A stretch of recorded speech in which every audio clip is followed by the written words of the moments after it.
Good evening, everybody. I'm Brent Musburger, and in just a few moments, Ralph Sampson, the three-time college basketball player of the year, continues his quest for that elusive national title as Virginia takes on Boston College in Ogden, Utah.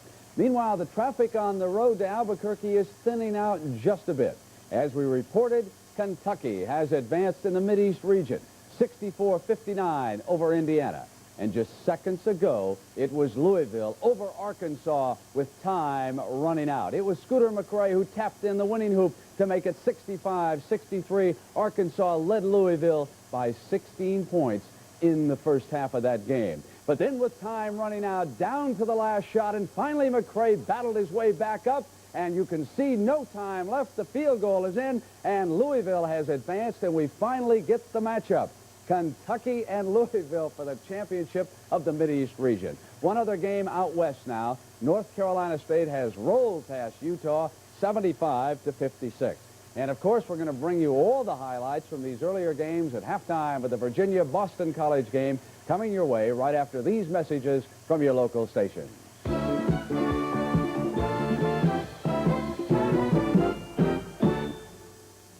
This is CBS. The Greater Richmond Antique Show this weekend, March 25th through 27th at the Richmond Arena. Rare items of all kinds on sale and a special display of fire antiques and a steam fire engine. When kids first heard about McDonald's great new Kids Cup for just 59 cents, their reaction was kind of what we expected. Real cool. Wow. But what really got us excited was the grown-ups' reaction. Far out. You see, you can bring the cup back again and again and get a free 3-ounce Sundae sampler with a rich hot fudge topping. What? They're the bee's knees. McDonald's new Kids Cups. They're the talk of every generation. They're cool. Real neat. Groovy. Cat's meow. Martin Chevrolet sells more Chevettes than any other dealer in Central Virginia. That's why they sell them for less. And Martin Chevrolet has a huge selection for immediate delivery. With no cash down, Martin Chevrolet can put you in a Chevette for just $119.95 a month. Or if your trade-in is worth about $1,700, your payment will only be $79.95. Two ways to buy the best little economy car on the highway from Martin Chevrolet. The important difference. Martin Chevrolet, a quarter-mile south of Lee Bridge on Route 1.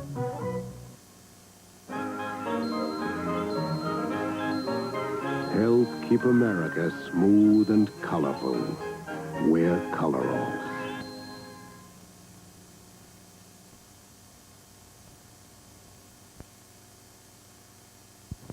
WTBR-TV, Richmond, Virginia, Channel 6.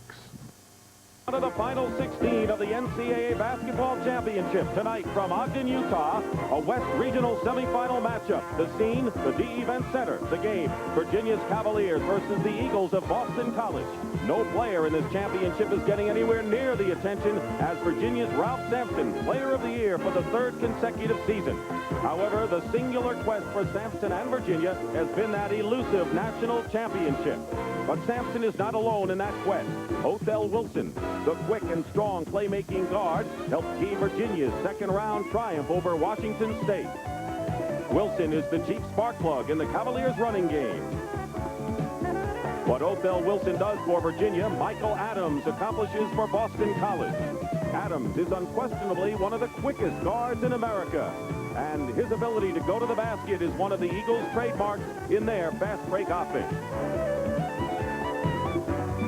But there's also Jay Murphy, a 6'11 forward who can burn you with shots from the perimeter, as he did against Princeton in the second round. Coach of Boston College, Gary Williams, first year at BC, animated, involved, likes his team to be aggressive.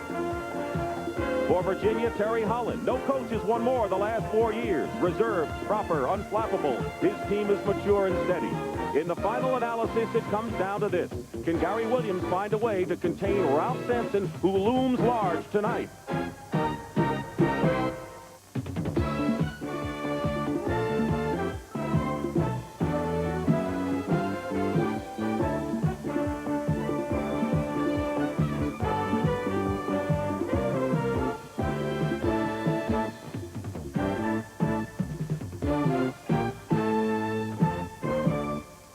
CBS Sports presents NCAA Basketball. Tonight's regional semifinal game. Sponsored by Chevrolet. Chevrolet is USA 1. USA 1 is taking charge. Briggs & Stratton, the power in power equipment. And by Budweiser, for all you do, this Bud's for you. And we're at the D-Event Center in Ogden, Utah, live for a big Western Regional semifinal between Boston College and Virginia. And good evening, everyone. I'm Dick Stockton. What a game we have for you. The Virginia Cavaliers and Ralph Sampson have won more games than any other team in the country the last 4 years. But until they win that elusive national championship, the critics will not be silenced, and the pressure just continues. All eyes are on Virginia, and they have a tough foe tonight. Boston College, like the Rodney Dangerfields, a team that gets no respect at all, despite the fact that Boston College, Virginia, and North Carolina are the only teams to reach the Final 16 the last 3 years. They're a quick team, BC, well-coached. They like to run. Should be an exciting game. #1 mission for BC. What about Ralph Sampson? How do you contain him, Bill? Well, Ralph Sampson, as everybody knows, Dick, has been a dominating player, but they also know that teams do a lot of things to stop him individually. And when that happens, there are periods of drought where he doesn't even touch the ball for a while. For Virginia, the key tonight is do something in the perimeter. Get Othell Wilson, get Miller, get Stokes to put up some shots that they can hit. And, of course, for BC, they're a team that creates 20 turnovers a ball game. That's a lot of turnovers. They're going to have to do that again tonight, and they're going to have to get consistent play from Murphy and fellas from the outside, big men that can play the perimeter game. Billy Packer, Murphy is a very consistent outside shooter, but the key for Boston College has to be the inside play of John Garris. If he doesn't come up to snuff, BC could be in trouble. He's a key man. There he is, and we'll be back to meet the starting lineup here in Ogden, Utah in just a moment. 5 years ago, it was just an idea to create a new breed of copiers with the stamina to run and run and run, that could anticipate the unexpected, adapt to changing conditions, and have the intelligence to constantly monitor itself. Introducing the Xerox 1075 and 1035, the first of the marathon copiers. From Xerox.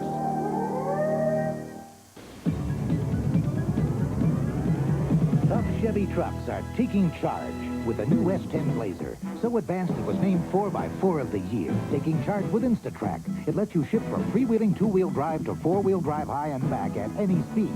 S10 Blazer from America's truck sales leader. Tough Chevy trucks are taking charge. Get 11.9% financing at participating Chevrolet dealers. Hurry. Offer expires March 31st. This Bud's for everyone who's in the groove. It's 5 minutes on the upswing of 5. Outside is 87 degrees under sunny blue skies. Stay tuned for my man Flash. I'm moving out of here, having myself an ice cold brew. Yeah, just for you. That distinctively clean, crisp taste that says Budweiser. All you do is good for you. I know. In Utah for the starting lineups, let's join the public address announcer, Rob Alexander. Welcome to Weber State College and the DE Event Center for tonight's NCAA West Regional Semifinal game between the Boston College Eagles and the University of Virginia Cavaliers. The starting lineups for tonight's game: for Boston College at forward, number 33. A 6'8" junior from Dorchester, Massachusetts, Martin Clark. For Virginia, at forward, number 4, a 6'8" sophomore from Princeton, West Virginia, Jim Miller. For Boston College at forward, number 42, a 6'10" junior from Meriden, Connecticut, Jay Murphy. For Virginia, at forward, number 10, a 6'8" senior from Montclair, New Jersey, Craig Robinson. For Boston College, at center, number 55, a 6'8" senior from Bridgeport, Connecticut, John Garris. For Virginia, at center, number 50, 7'4" senior from Harrisonburg, Virginia, Ralph Sampson.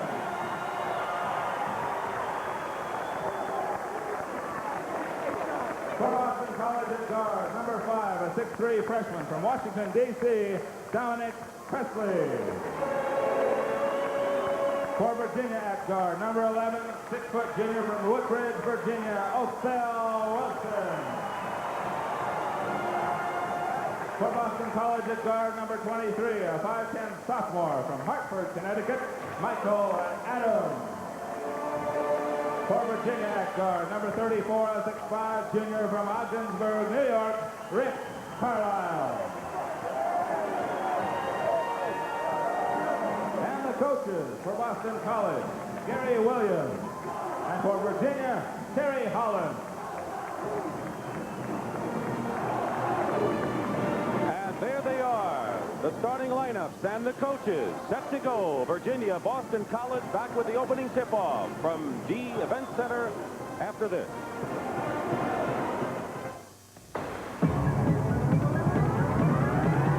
We are USA 1, taking charge with tough, easy-to-own transportation like Chevy Chevette. While Ford Space Escort suggested retail price went up, the lowest price Chevy Chevette held the line. In fact, this two-door Chevette is priced over $600 less than Escort L two-door. And Chevette has millions more owner-driven miles behind it. Chevy Chevette, from America's sales leader. USA 1 is taking charge.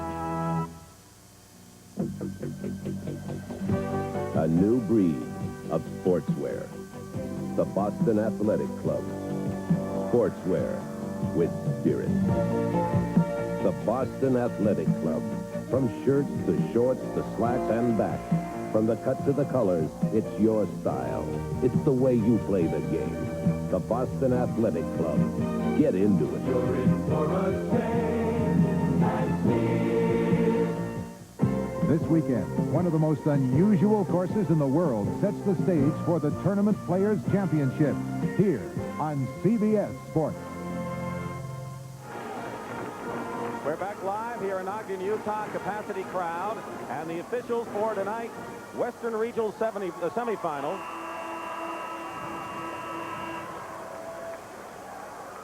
Don Rutledge of the Southeast Conference, Jim Bain of the Big Ten, and Mike Tanko of the Trans-American. Ralph Sampson, number 50 in white for Virginia. In the dark uniforms, they're maroon. John Garris, number 55, jumping for Boston College, and we're underway. Virginia controls the tip. Great man-to-man out here, Dick. Let's see how they... No, sir, they're back in the zone. 1-2-2 and boxing way back inside. Jim Miller up top. And into the corner, Rick Carlisle misses the first shot, tipped out, and here comes Boston College. Michael Adams control. Adams loops it in. Beautiful moment pass by Adams. Garris hustling all the way down the court. Adams, one of the things about him, it's almost impossible to take that ball away from him. He's so low to the ground. There's a foul immediately by Clark. But this is what Boston College wants to do. They want to put full court pressure on. Even if it doesn't cause turnovers, Billy, maybe it'll take its toll in the second half. Virginia's a kind of a team that's played well against people that want to up-tempo the ball, so it's going to be interesting this first 10 minutes or so to see what that means. Martin Clark picked up the foul, so inbounding. Craig Robinson and now Othell Wilson, very strong guard, point guard. And here is Jimmy Miller from the corner hitting. Well, Virginia's showing right away, as we said at the top of the show, they're going to have to put the ball up from the perimeter to take some of the slack away from Sampson, and they have done it the first two times down the court. Dominic Presley, mostly a defensive guard. Othell Wilson on Michael Adams, the big guard matchup. Wilson usually takes the toughest guy in the backcourt. Garris is fouled inside, and that's what DC learned in the NIT several years ago against Virginia, and that is try to go right at Ralph Sampson. And that's Gary Williams' plan. I think you're going to find, Dick, any time that you play against a great shot blocker, and I think whether it goes back to the days of Russell or Chamberlain, whoever it might be, the object is to take the ball to him. Don't try to go ahead and avoid him, because that gives him the room to go ahead and get himself together for the shot blocking ability. Craig Robinson committed the foul. John Garris, it's the first free throw. Steve Brody was to have worked this game with me, but he is under the weather, and hopefully he'll be back Saturday for the Western Regional Championship. We're pleased to have Billy Packer with us. So here comes the full court pressure, and Garris hits the free throws, and Boston College leads 4-2. You can see that Virginia's trying to attack the pressure by throwing the ball right over the top of the front line of the defense. Now, if they can do that and do that well, you got to remember Sampson's down the other end of the court, matched up one-on-one on his defender. There's that 1-2-2 zone defense packed way back inside. When they go to Sampson and they're trying to deny him the ball, they will put 2 and maybe 3 men around him. Rick Carlisle misses, gets his own rebound at the baseline, goes inside to Robinson. Loose ball for the moment, and Carlisle hits inside. And here we are, 2 minutes into the game. Sampson hasn't touched the ball yet, but Virginia's doing what they have to do tonight, and that's other fellas take that shot and take it willingly. A little more than a minute and a half gone by in this first half. Clark covered. Dominic Presley goes to the hoop and pulls up. Tipping up and in. Over Don Garris, who is certainly... Garris did not play that well against Princeton, and Gary Williams said he'll have to come alive if Boston College has any chance. They have a foul on Othell Wilson of Virginia. Othell tried to beat too many men on that break. I think he was one dribble away from being able to give the ball up, but a good play by Presley. Last year, Virginia lost to Alabama Birmingham in the regional semis at the Mid-East. Othell Wilson was hurt, and that kind of upset Virginia last year. Well, it definitely took away a part of their game that they don't have at all if they have Othell out of there, and that is that penetrating guard that also has scoring potential. 2 team fouls against the Cavaliers. Under 18 minutes remaining in the first half, the traveling called against John Garris. A little anxious there, Dick, trying to get himself off track in a hurry. Top scoring teams, Boston College 2nd and Virginia 7th. BC actually was the top scoring team before they had that slowdown game against Princeton. And one of the things, Virginia usually holds its opponents below 41% field goal shooting. Now watch the lob. Othell Wilson goes in, and Sampson is there. That's the problem with the press. If the press is beaten, you've got Sampson down there to not only grab rebounds to put him back in, but also to get the lob. But BC probably won't take off the press just because of one play like that. Barton Clark, number 33 outside. Michael Adams against Wilson. Wilson has the strength on Adams. Adams may be just a shade quicker, but not that much. Murphy posted up inside. Murphy banks it in. Good outside shot. Jay Murphy, 6'11", best outside shot on the team. Has come a long way from a skinny kid in suburban Connecticut in Boston College. Leading now 8-6. It's about 17 minutes, 3 minutes gone by in this first half. Carlisle looking for Sampson. Really sloughing off in there, Dick. You can see that everybody in Boston College has at least 1 foot in the paint. Therefore, yeah, good open shots from 16 to 18 feet. Miller from the corner misses, and the rebound by Murphy. Lead pass for Michael Adams. Sampson, no foul over the top. Out of the crowd, banking in is Michael Adams, who is the 3rd highest scorer, averaging 16 points a game. But Virginia's been beating the press so far. And here they come in with Carlisle getting an easy bucket. They're going over the top of the press so far, and we have a best game going on here. Both teams being able to penetrate against the other. Rick Carlisle, oldest player on Virginia, 23, transfer from Maine. He is a big, strong guard, good outside shot. They go into Murphy. They're going right at Sampson. The rebound there was by Craig Robinson. I think Murphy feels that he can play the low post against Robinson. He's listed at 6'10" or so, but I'm sure he's a 7-footer. Plays awful base. Murphy, as Robinson can't control inside. Presley was wide open to the left, and Adams in the crowd likes to penetrate. Banks in another one. The little guy is coming alive. I don't think he liked that Princeton game very much. This is what he likes, the open floor. Well, he sure does beat any type of pressure. 12-8 Boston College, their biggest lead. Virginia has yet to have the lead in this game. You can see now that Boston College brought it all the way back after that score. Virginia kids look like they're a little bit tired to start off this ball game. Sampson, and he'll do it from the baseline, but Boston College probably feels they'd rather have Ralph out there than inside. Less than 15 and a half minutes remaining. In the first half, Dick Stockton and Billy Packer were in Ogden, Utah. They're trying to get it to Garris, but sloughing off nicely is Carlisle. Double team Garris. He'll have to put up some shots, Dick, because they are going to slough off. And here's that fast break. 2-on-1. It's Othell Wilson all the way, and Miller tips it out. Miller again, fighting is Martin Clark. Loose ball. Adams will win it for BC. He's got a 3-on-2, but Sampson is one of the two. Beautiful fake by Presley. Used his body well. And Boston College and Virginia are playing end-to-end basketball here. And BC is leading 14-10. That was a 4-point turnaround. Virginia had a 3-on-1 break and couldn't capitalize. And Boston College came back and did it. Whatever happens, BC not intimidated defensively by Sampson, who misses that shot. Jay Murphy's lead pass to Presley. Back is Miller on defense. Foul is on. No, it is on Miller of Virginia. The foul is on Virginia. Let's watch Adams passing to Presley here. Adams is so quick on the inside. looks one way, passes the other. Beautiful job by Presley getting Sampson up. Does a nice little English job on the ball. Good play. I thought that last play was going to be a charge, but it wasn't called that way. It's a block on Miller, and it shows what quickness and speed can do. First foul on Miller, and that's the 13th foul against Virginia. 14:31 remaining in the first half. Boston College leading 14-10. And on the line is into the game is Ricky Stokes, and he'll add quickness to the Cavaliers. I think what you see right here is Othell Wilson having to work the ball up against the pressure all the way. He's certainly tired a little bit, and Presley, a 63% free throw shooter. There's Terrence Talley, a 6'4" forward, and a sophomore who's awfully quick and around the ball in there as well. And also in the ball game is Tim O'Shea, a point guard, number 15. So Gary Williams is going to his bench and going heavily early in this game. When you buy outdoor power equipment, a lot of what you buy is the power.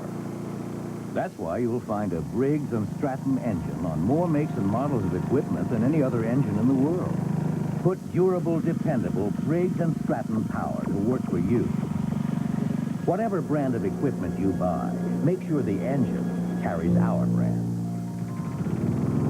Briggs & Stratton, the power in power equipment. We are USA 1. And proving it in Chevy Cavalier.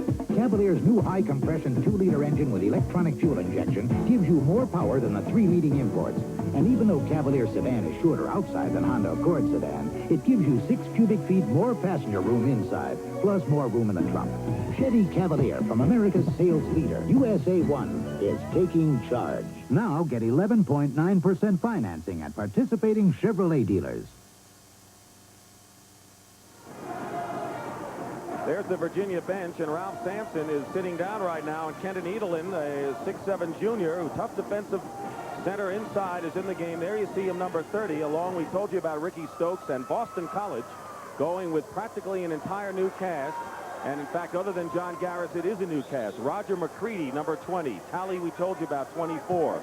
Stu Primus, a sophomore guard, number 30, and Tim O'Shea, the point guard, along with Burnett Adams, a senior full. And the pressure is a little bit different. A 1-3-1 full court press. A lot of quickness in the game right now. The small team, they're trying to keep Virginia out on the perimeter. The foul is on Terrence Talley. That is his first personal foul, and that will be the second team foul on Boston College. Why are we seeing so many substitutes early in the game? Well, I think that we've got a tremendous pace in this ball game, and I think both coaches realize that nobody's going to go 40 minutes in this one. Therefore, they're going ahead and get as many people in the game as possible, and I think a smart move by Gary Williams and Sampson's out there going with a smaller lineup. They stay with the zone defense into Edelin, and Edelin on the reverse can't make it. Tipped out again to Rick Carlisle controlling. Frank Robinson, who's played his best ball in the second half of this year. Jimmy Miller, who is the best sixth man, according to Terry Holland, perhaps in the country. They go inside. Gary them over Garrett. Frank Robinson, who is averaging under 10 points a game. Fifth leading scorer on the team, a good defensive player, but Craig Robinson, senior from Montclair, New Jersey, and it's 15-12, Boston College in front. And it's off the hands of McCready, the freshman out of bounds, Virginia ball. Well, Gary Williams is going to have to take a certain amount of time here, let these fellas play, but then there could be a point in time when they get out of their offense, which they did right there. Sampson coming back into the ballgame. And, of course, he made the substitutions with his team ahead by 5. We'll watch the scoreboard when they made those changes. Stokes got away with a walk there. Very quick guard, junior from Richmond. And a fine defensive player. Miller is guarded by Talley now on the chip. Talley up on top. Miller driving to the baseline. Blocked by Garris. And a foul, not by Garris, but another Boston College player. And Ralph Sampson comes back in the ball game. The personal foul on BC. So Sampson, who had 15 points and 12 rebounds, one of the all-time greats, back in the ball game. The foul's on Stu Primus, Dick, and what you have now is that small ball club out there, and right away Gary Williams is going back with his bigger lineup. He can't play with that smaller team with Sampson in the game. Wilson misses outside, and the rebound by Tim O'Shea, the little guard. No traveling call, and it's going to be an easy hoop for Ralph.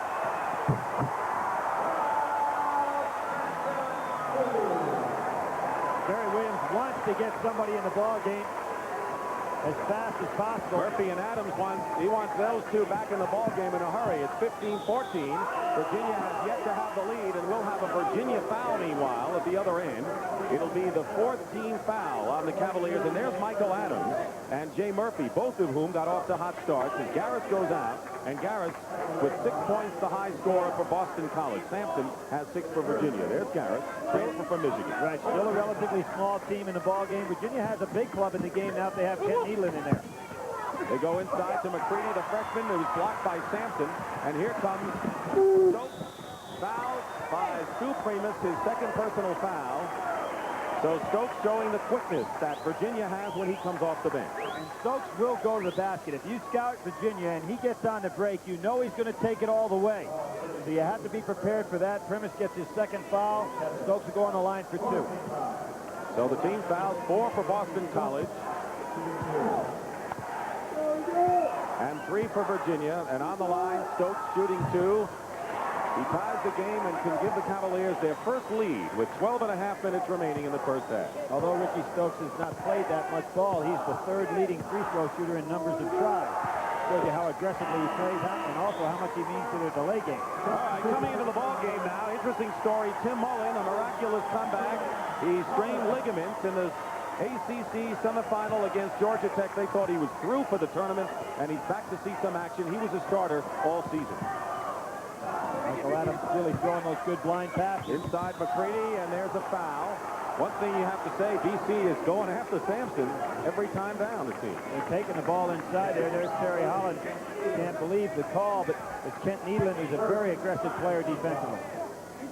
12:19 remaining in the first half. Edelin commits the foul. And here is Roger McCready. Played very well against Princeton.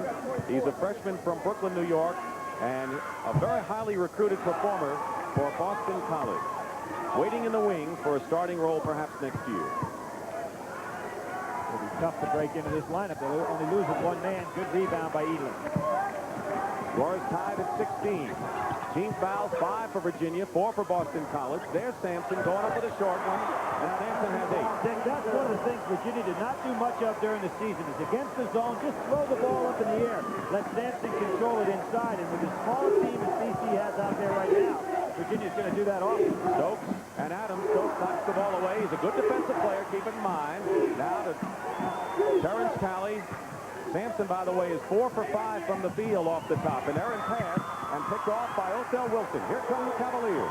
Trying to take a 4-point lead, and Mullen, good outside shot, knocked away. And they're going to give the ball to Boston College. And here they're coming back with Garris, Presley, and Martin Clark. And Virginia also coming back with Craig Robinson. There's Martin Clark. Gary Williams is doing something that a lot of coaches don't have the confidence to do, and that's play people knowing that you're not going to be able to play a game with your first team all the way. He loves to use his bench, has used them all year long. He got some playing time out of him, and he's still in the ball game, just down 2. Martin Clark, very reliable player from Folkestone, England. And missing outside is Murphy, but coming down with the rebound is Freeman. Presley, his baseline shot. Presley again, good fight. Sampson blocks the shot and a foul. Great one is against Virginia. It's going to be against Sampson, and that's great offensive rebounding by Boston College. First foul on Ralph, and the 16th foul on Virginia. Nobody blocked out on the inside the first time. Presley was able to get it back. He goes back in undaunted. There's Sampson getting the ball. Maybe he was a little bit too aggressive, realizing the club about rebounded him inside. So here's Dominic Presley on the line. He is not as good a free throw shooter as most of the other players of the top 7 for Boston College, as he misses the first one. Mackin High ball player, and Johnny Dawkins played with him in high school, the great freshman guard from Duke, so there's some real quickness in that high school backcourt. 2 out of 4 from the free throw line, and we have Virginia leading 18-17, a little more than 11 minutes to play in the first half. Dick Stockton, Billy Packer, Ogden, Utah. Winner of this game faces North Carolina State in the West Regional Final Saturday. Mullen outside. Good left-handed shot. Garris fighting.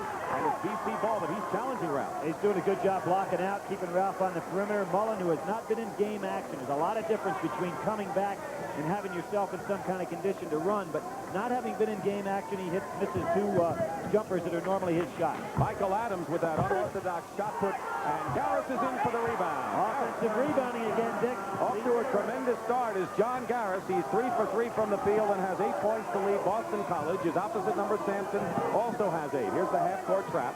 Robinson low to Ralph. Ralph banks it. 10 points now for Sampson. And we go back to that business. We're going to press Virginia, and they throw over the top of your press. It leaves Sampson in a good position, one-on-one, or at least not fronted by 2 men. Virginia leading 20-19. Mullen out to meet Martin Clark. Adams and Stokes paired up there right now at guard. And a good screen by Clark. Garris misses the shot. And Othell Wilson can go end-to-end. Very strong. Likes to penetrate. And does. Left-handed shot. Great shot by Wilson. He had Garris there. Othell Wilson. And Virginia is up by 3. That's their biggest lead.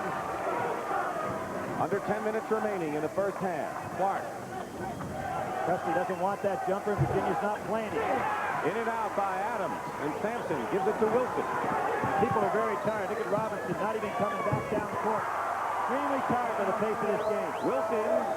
Terry Holland gets a great time out here, Dick, because his club got exhausted. But Virginia leads 24-19, their biggest lead. I'd like to keep that great GM feeling, Mr. Goodwrench, but how am I supposed to know when to do what? Just watch your 75s. 75? Here, to help you keep that great GM feeling, your GM maintenance schedule calls for a checkup every 7,500 miles. Looks complicated, Mr. Goodwrench. It isn't. All you have to do is watch the top of the charts and your odometer. We take care of the rest. Keep that great GM feeling. Mr. Goodwrench makes it easy. With genuine GM parts. This bud's for everyone who's got the heart and courage to go the distance.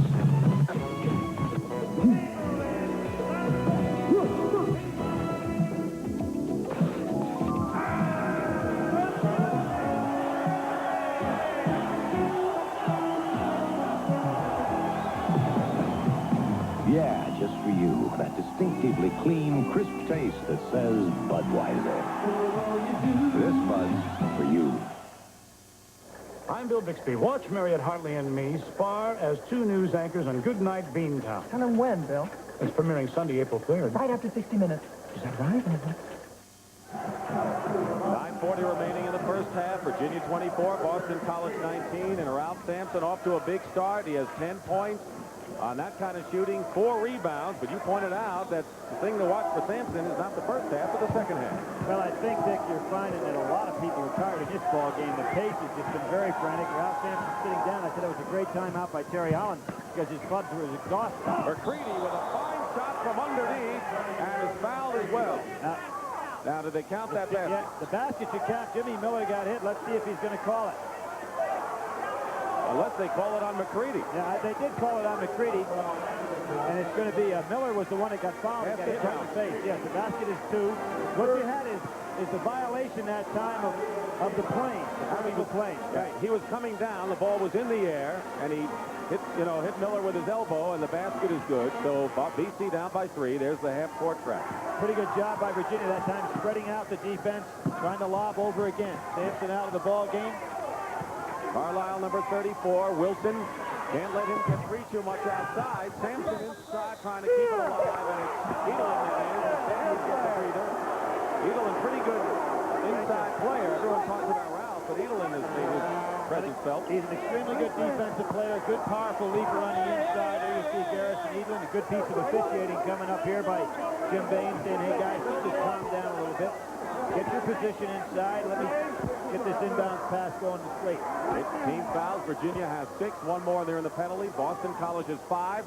Miller with a baseline shot. Edelin goes up with a pump and a score. Really good looking offensive move by Edelin.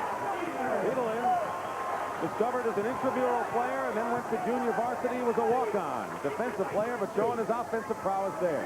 Garris gets a good position inside. Martin Clark from the corner hits, and Martin Clark, who's shooting at 51% and averaging 8.5 points a game, brings Boston College to within 3. He's a streak jump shooter, can get it going in a hurry. His stats are down offensively a little bit this year. Good trap on.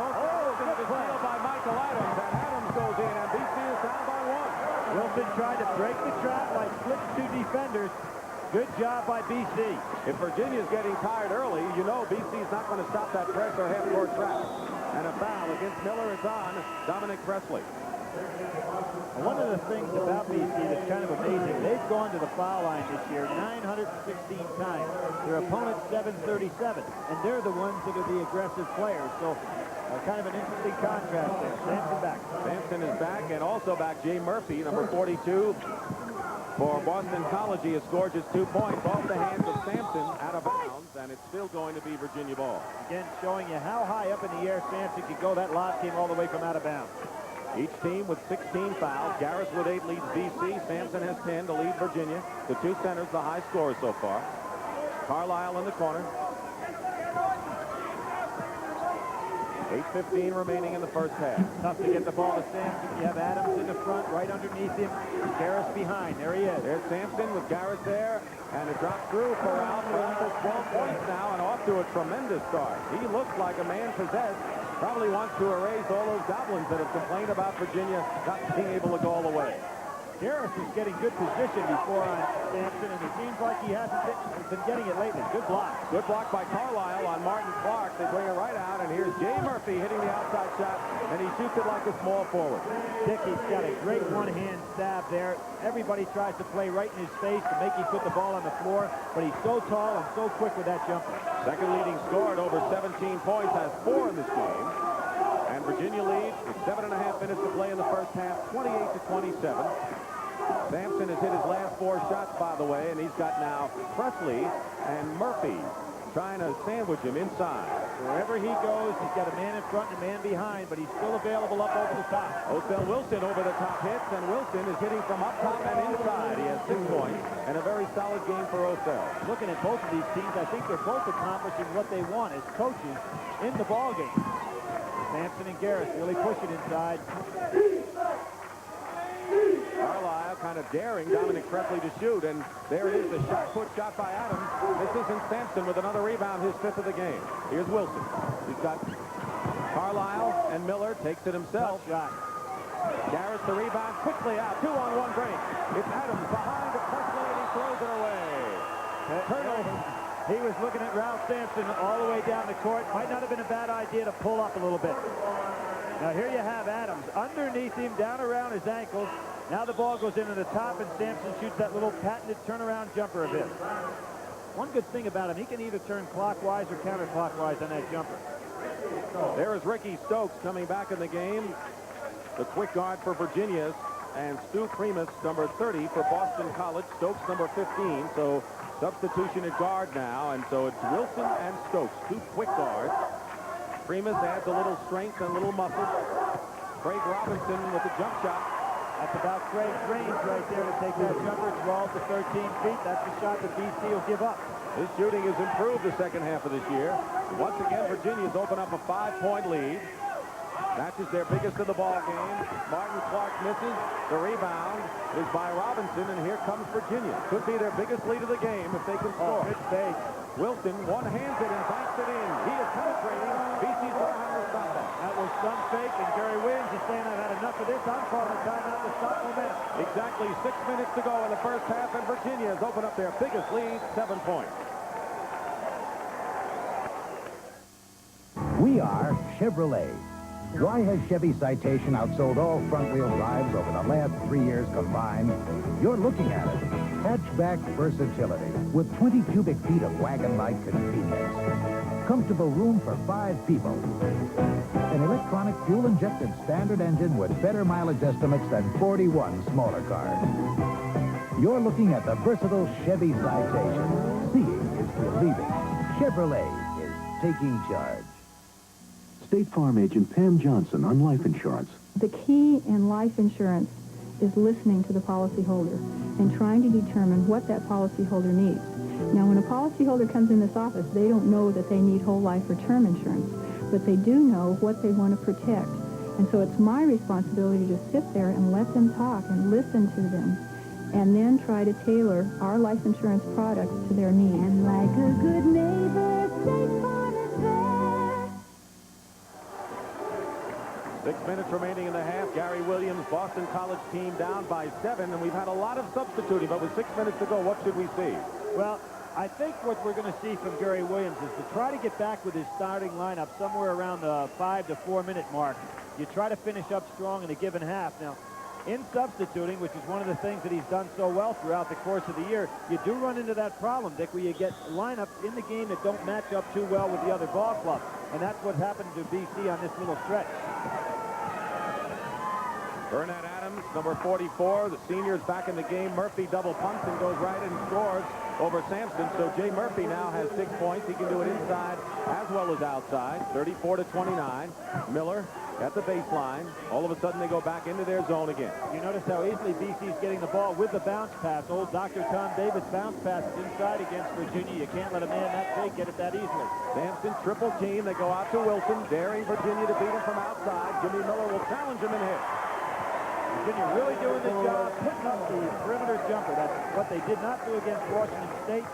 That shot is always available when you've got a guy like Sampson. Well, the big matchup, Louisville and Kentucky, is going to be a reality now as Jay Murphy gets the basket. Goaltending called against Virginia, against Sampson, but the score that you saw there was Louisville 65, Arkansas 63, come from behind victory, and now they'll face Kentucky, who beat Indiana 64-59 in the Mid-East Regional in Knoxville, Tennessee. Well, you had Burnett Adams caught down there with Sampson. The lob was available. Virginia liking to slow this tempo down a little bit. They've got that zone packed in, and there's Ralph again. Sampson in the lane, almost a goaltending call. Adams got his hand out of there in a hurry. Boston College can come within 3 points here. Might have been a walk, but none called. Adams, what a pass to Murphy inside, and a foul on Sampson, his second. And coming back in, Terrence Talley, number 24, Dominic Presley, 5 for BC. Once again, Virginia not doing the job at all against penetrating. Now, if you can get the ball inside like this, watch Michael Adams. Stops. I think he was walking on the play, but got by with it. And once again, BC's inside. There is no way that anybody can stop a Murphy who gets the ball 2 feet from the basket. Virginia's 17th foul, and Murphy misses the free throw. He normally shoots 75% from there. Very quiet on the surface, but he's fiery underneath. And he's been with the Eagles all 3 years. They've been to the final 16 in the NCAA. 1 of 2, and it's 36-32 Virginia. 4:43 remaining in the first half. And Burnett Adams, who's down there guarding against Sampson right now, has been in a postseason playoff all 4 years of his career. Only guy in BC history to do that. You know, Billy, Virginia has scored every time they've had an offensive rebound. Good block. Oh, I thought he was on the ball. That was a pretty good-looking block. Burnett Adams called for the foul. I haven't gotten one right yet, Dick. I thought he was on it. But the point now, BC has had 3 offensive rebounds for 5, but Virginia has 5 offensive rebounds for 10 points. So BC's going to have to stop that second shot. One of the big improvements in Ralph Sampson this year, and he always works to improve his total game, is he's upped his free throw shooting percentage about 10 percentage points. Ralph Sampson, who has a sense of history in his career in Virginia. He knows that Ewing matchup with Georgetown will be remembered, despite how many times they meet in the future. Ralph, a very aware kind of player, and they're going to call a foul. Foul on Robinson, coming over the back. So Craig Robinson with his second personal foul. We were talking about Louisville and Kentucky in that big battle coming up on Saturday. And that'll be the first time that those rivals from the state of Kentucky, who never played during the regular season, will have met since 1959. And people in the state of Kentucky, Billy Reed, the journalist from the Louisville Chronicle, he's been writing about that for what seems like 100 years. He finally gets his wish. Brent will have halftime highlights of both of those games. There is Terrence Talley fighting on the miss after the missed free throw, and Talley comes up. He's a sophomore. Primus is a sophomore. McCready a freshman, and Gary Williams not afraid to go to his bench. And it's 37-34 Virginia with 4:12 to go in the first half. Stokes giving me a shot. Instead they go to Robinson. This is from the corner, and there's another foul on Edelin. I'm really surprised with 4 minutes to go here that Virginia doesn't go back to their regular starting lineup. They've got themselves a working margin. They're trying to keep people rested, but you got the 15-minute rest at halftime. Or for that matter, Boston College. Well, I thought that they'd come back with, they have nobody in real foul trouble. Edlin now picks up his second. Protege of Lefty Drizel, Terry Holland played for him at Davidson, coached at Davidson, and of course has been at Virginia 9 years, has an .833 percentage the last 4 years with 111 wins. No coach has more victories in that time. Right now, Garris has 9 points, 5 rebounds, and has really come alive the way Gary Williams hoped he would, at least to this point. Dick, you mentioned Lefty Drizel. He's having a pretty good NCAA tournament. He got in. Terry got in. Another assistant, George Raveling, got in, his former assistant. And, of course, in the case of Gary Williams, he was an assistant coach at the University of Maryland. 1 point lead. Virginia was up by 7. It's been cut to 1 right now. They go out to Wilson. And that zone is back in there, very active right now. 1-2-2 zone, packed inside 15 feet. Edlin can't get near the ball. And Jimmy Miller from the corner throws up an air ball into the hands of Burnett Adams. Very bad shot selection by Virginia. Taking corner shots, nobody in there to do any rebounds. Remus in the lane. And fighting is Garris. It'll be Boston College ball with Presley, number 5. 3:24. You watch the clock to go in the first half. Dick Stockton, Billy Packer. Fast-paced action here in this first half. Burnett Adams can't do it on the turnaround. Here comes Virginia back. But so is BC on defense. Osel Wilson pulled up. Edlin saves it. Wilson, he is undaunted. He won't quit. He won't quit. He got fouled on that play. Boston College ball. We have exactly 3 minutes to play in a 1-point game. Rick Carlisle comes back for Virginia. Michael Adams and Jay Murphy are back in for BC as Stokes goes to the bench. Well, what you might be figuring here for Terry Holland with 3 minutes to go, maybe he's wanting to keep Ralph Sampson on that bench not to get in any further foul trouble. BC, the 4th-seeded team in the West region. Virginia, top-seeded in their region for the 3rd consecutive year. And Terrence Talley goes to the hoop. What quickness and what strength he has going in. And from 7 down to 1 up comes BC. Sampson sitting on the bench. We've had 4 lead changes in this game and 4 ties. Boston College in front. The question is, will Virginia get tired? That's something to look for as we go into the second half. Sampson's coming back. Somebody from Virginia is going to have to show that they can make the perimeter shot here because with Edlin in the game, they really don't have a lot underneath. Jimmy Miller is deflected and blocked by Presley, and it's still Virginia ball as coming back in the ball game as you look at the offensive rebounding story is Ralph Sampson, who leads all scorers with 13 points. Well, here you have BC that's out-rebounded their opponents by 3 a game. Virginia, on the other hand, out-rebounds their opponents by 8. So I have to be surprised that BC's attacking the boards this well. Off their hands of Sampson, Boston College ball. You talk about Virginia's edge. They're the #1 team in the country in rebounding margin. But here comes Boston College with a 1-point lead in the ball. 2:15 to go in the first half. Adams, 23. Martin Clark, 33. Presley. Looking to go inside again. And they're going to call a foul on Jimmy Miller.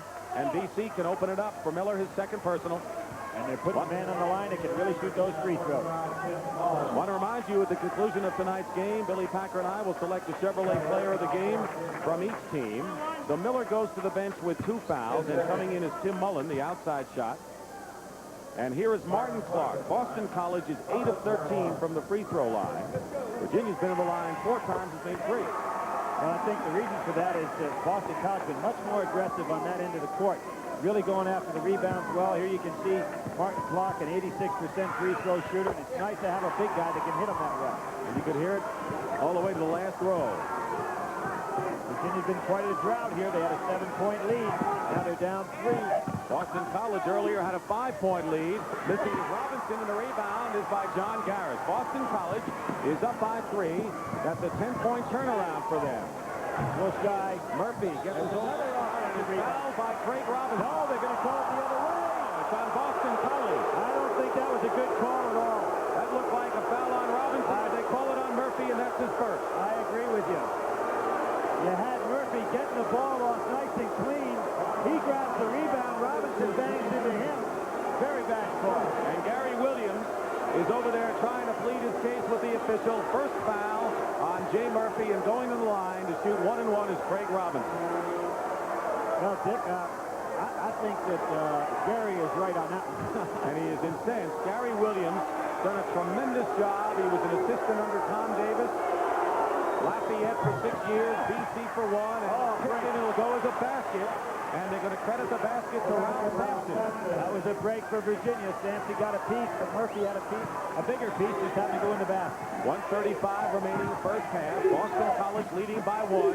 Winner of this game faces North Carolina State in the Western Regional Final. And Garrett's going up over quick. Garrett is taking it right to Ralph Sampson. He's so quick with that first step. And even though Ralph has got a lot of size on him, he can't get to him. Carlisle comes right back with a bank shot. Keep in mind what we said at the top, that Garrett has to have a good game for Boston College to really challenge Virginia. And Garrett so far has 12 points and 7 rebounds. Sampson, 15 points and 6 rebounds, so he's playing even with him.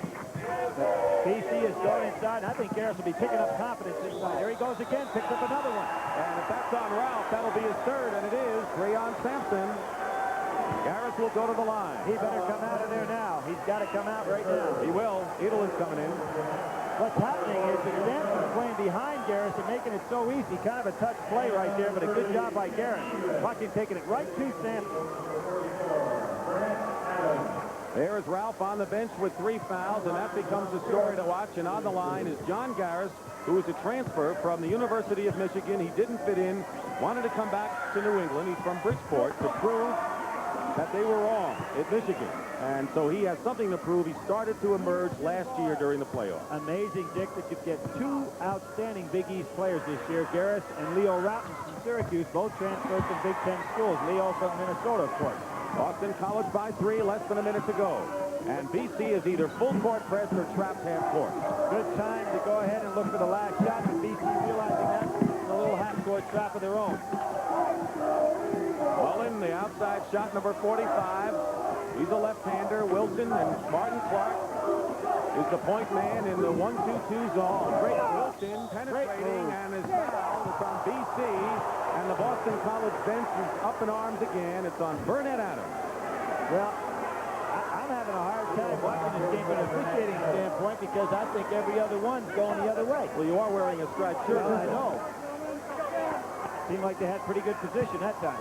So Othell Wilson will go to the line. 74% from the free throw line.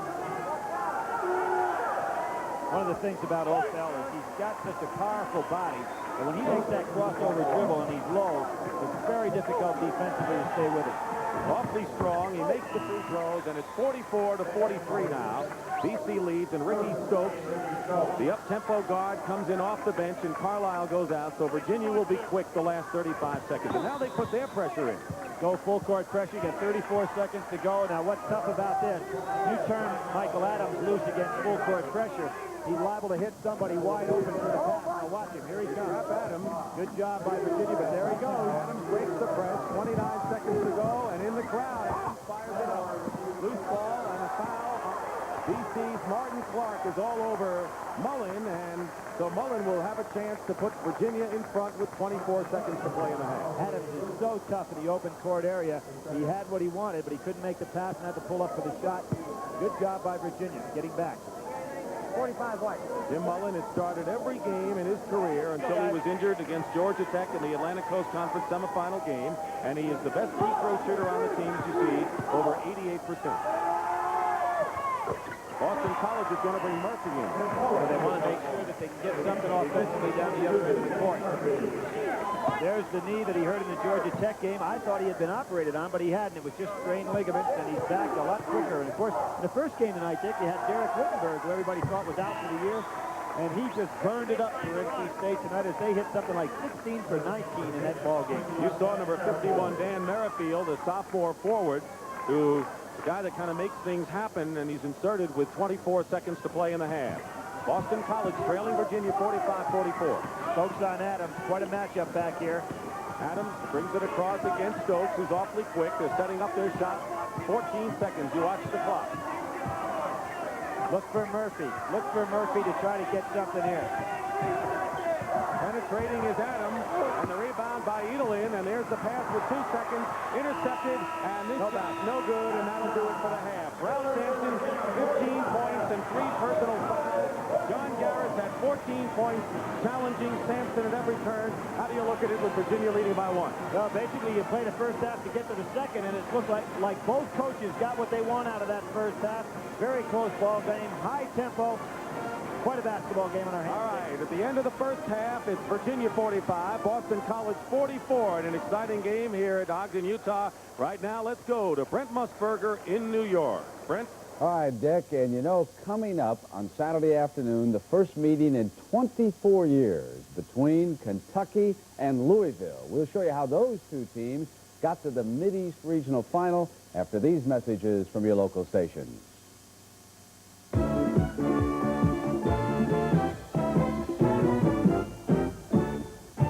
Sunday on CBS Sports, great college action with the Women's NCAA Basketball Championship, plus swimming and diving, track and field, all here on CBS Sports. This is CBS. At Southern States, we've got more than quality seed and fertilizer. We've got mowers, tillers, and tractors, too. Come and see our dependable turf-trim lawnmowers, including self-propelled and riding mowers. And great gardens start with our Southern States rotary garden tiller. Or get a do-it-all Southern States garden tractor. All of your lawn and garden needs are at your Southern States store or dealer now. Now there are 4 Richmond area Southern States producer service stores to serve you. Drop everything and do it. But McGeorge Toyota has your kind of deal at your kind of price. Drop everything. See McGeorge Toyota, 7705 West Broad.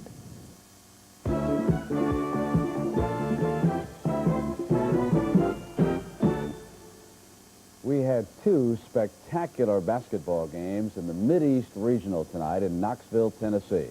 Joe B. Hall and Kentucky taking on Indiana and Bobby Knight in the first one, and Joe B. Hall prevailed against Bobby. Here are the reasons why. Dirk Minifield was hot for the Wildcats. He finished with 11 points. Randy Whitman kept Indiana in the game early, but he dictated Joe B. Hall's changes in the defense from a zone and back to a tough man-man. Here's a great alley-oop play to the center, Mel Turpin of Kentucky. He's getting better and better for Joe B. Now watch here, Kenny Walker, the Wildcat freshman. Remember that name. He just keeps getting better and better. Uwe Blop also came on for Coach Knight down the stretch for Indiana, but then the smartest play of the game. Watch here, Jim Master will go behind his man on the line. Now, Uwe Blop, who's down low for Indiana, Kentucky leading by 3 at the time, and if Indiana can snap it down, they can pull to within a point, and Master jumps up, pulls down the missed free throw, and then Kentucky goes on to win it and advances to the Mid-East Regional Final. 64-59 was the final score. Then it appeared that Kentucky had done their job, but Louisville was going to be upset by Arkansas and their splendid coach, Eddie Sutton. But in the end, Denny Crum and the Cardinals prevailed. Watch here, Charles Jones for the slam, and it was all tied at 6. So watch Darrell Walker for the Razorbacks go the length of the floor for the layup. It was that backcourt quickness that kept Arkansas in it. And Eddie Sutton's team slowly moved ahead by 16 points in the first half. And watch their big center, Joe Klein, just jam away inside. But then with 4 minutes to go, Scooter McRae with a great block on Alvin Robertson, and suddenly the Cardinals were back in it for Coach Crum. Less than 10 seconds to go in the game, and here's the winner. It's tied. It'll be tapped in by Scooter McRae, and also Charles Jones gets a piece of the ball. And Louisville has won it.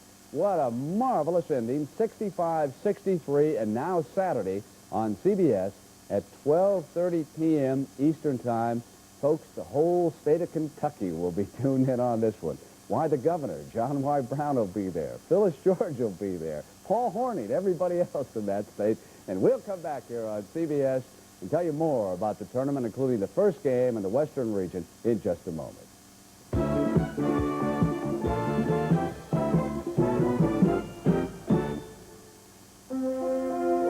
In these modern times, the person who goes to work may not have far to go. But at the Hat of the Month Club, the boss better keep moving. To keep the books, organize the files, write the letters, check out the inventory, find time to create, and still keep on top of things. Yet even a thriving business can reach a point of diminishing returns. A good time to learn about the IBM personal computer. With this tool for modern times, a person can quickly master such jobs as accounting or word processing.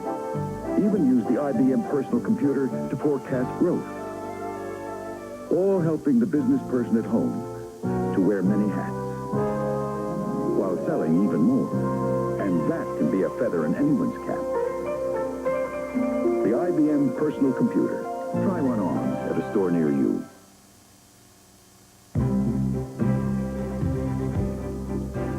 Higher education today.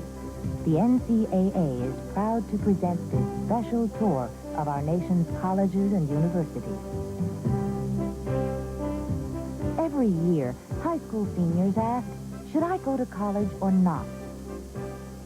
Only the individual asking this question can decide what is best for his or her future. College is not for everyone, but more and more careers seem to require at least a bachelor's degree. A college education is an important key to challenging opportunities in diversified fields. It can provide a lifetime of satisfaction. Higher education today. Challenging. Motivating the mind. The preceding message provided by the NCAA.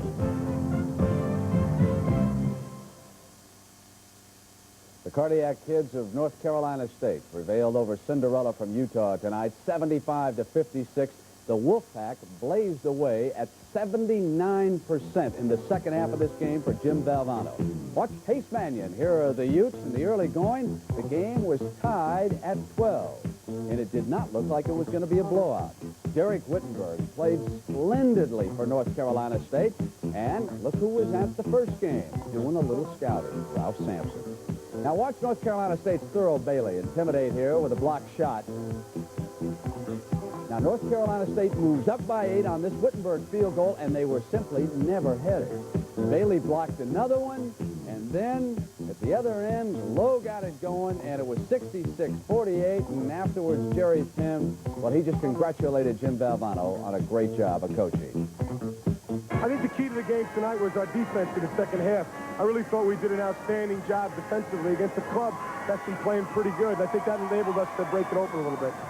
Now, of course, we are at halftime here. The winner to play North Carolina State.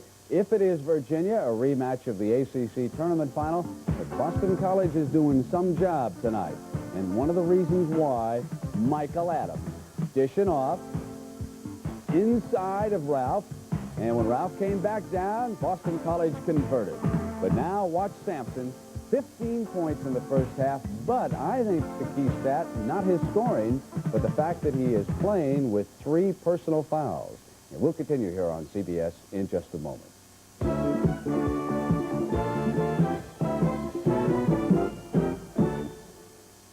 Right now, the one thing you want most is an opportunity.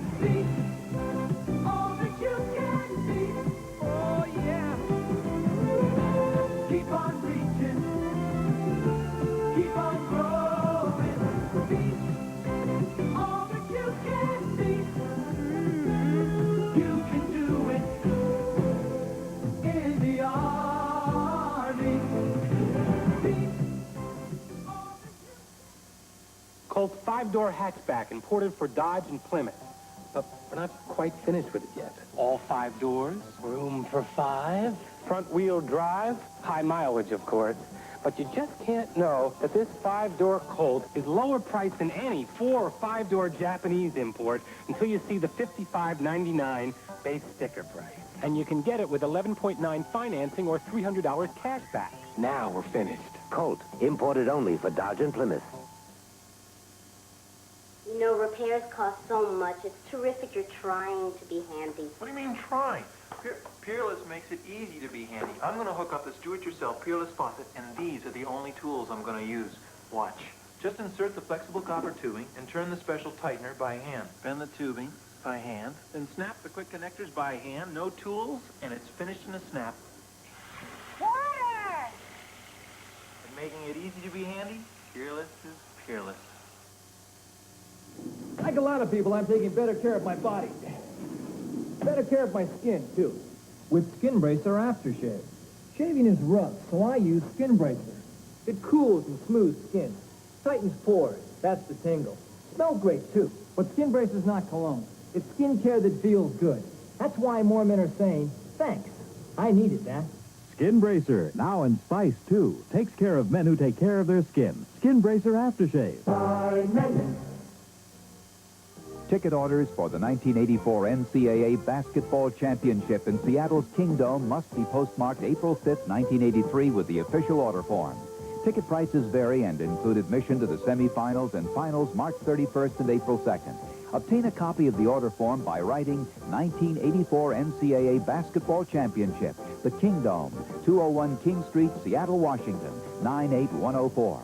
The preceding message provided by the NCAA. We've got a good one brewing for you tonight, and I think we got another good one tomorrow night. We'll be from the Midwest region. We're going to bring you #1 ranked Houston against Memphis State and Keith Lee. We'll also have highlights of the first game in that region, Villanova against Iowa. The Hawkeyes are improving. And, of course, over in the East tomorrow, those two finals up in the Carrier Dome. St. John's against what I think is an underrated Georgia team. Ohio State and the defending national champion North Carolina Tar Heels. All those highlights tomorrow, and, of course, our live action. And we'll continue tonight on CBS in just a moment.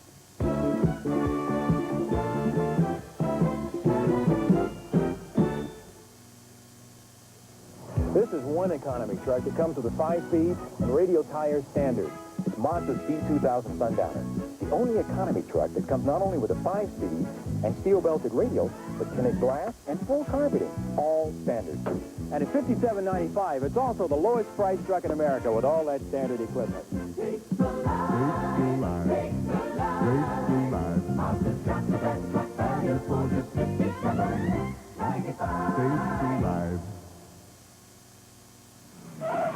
made it!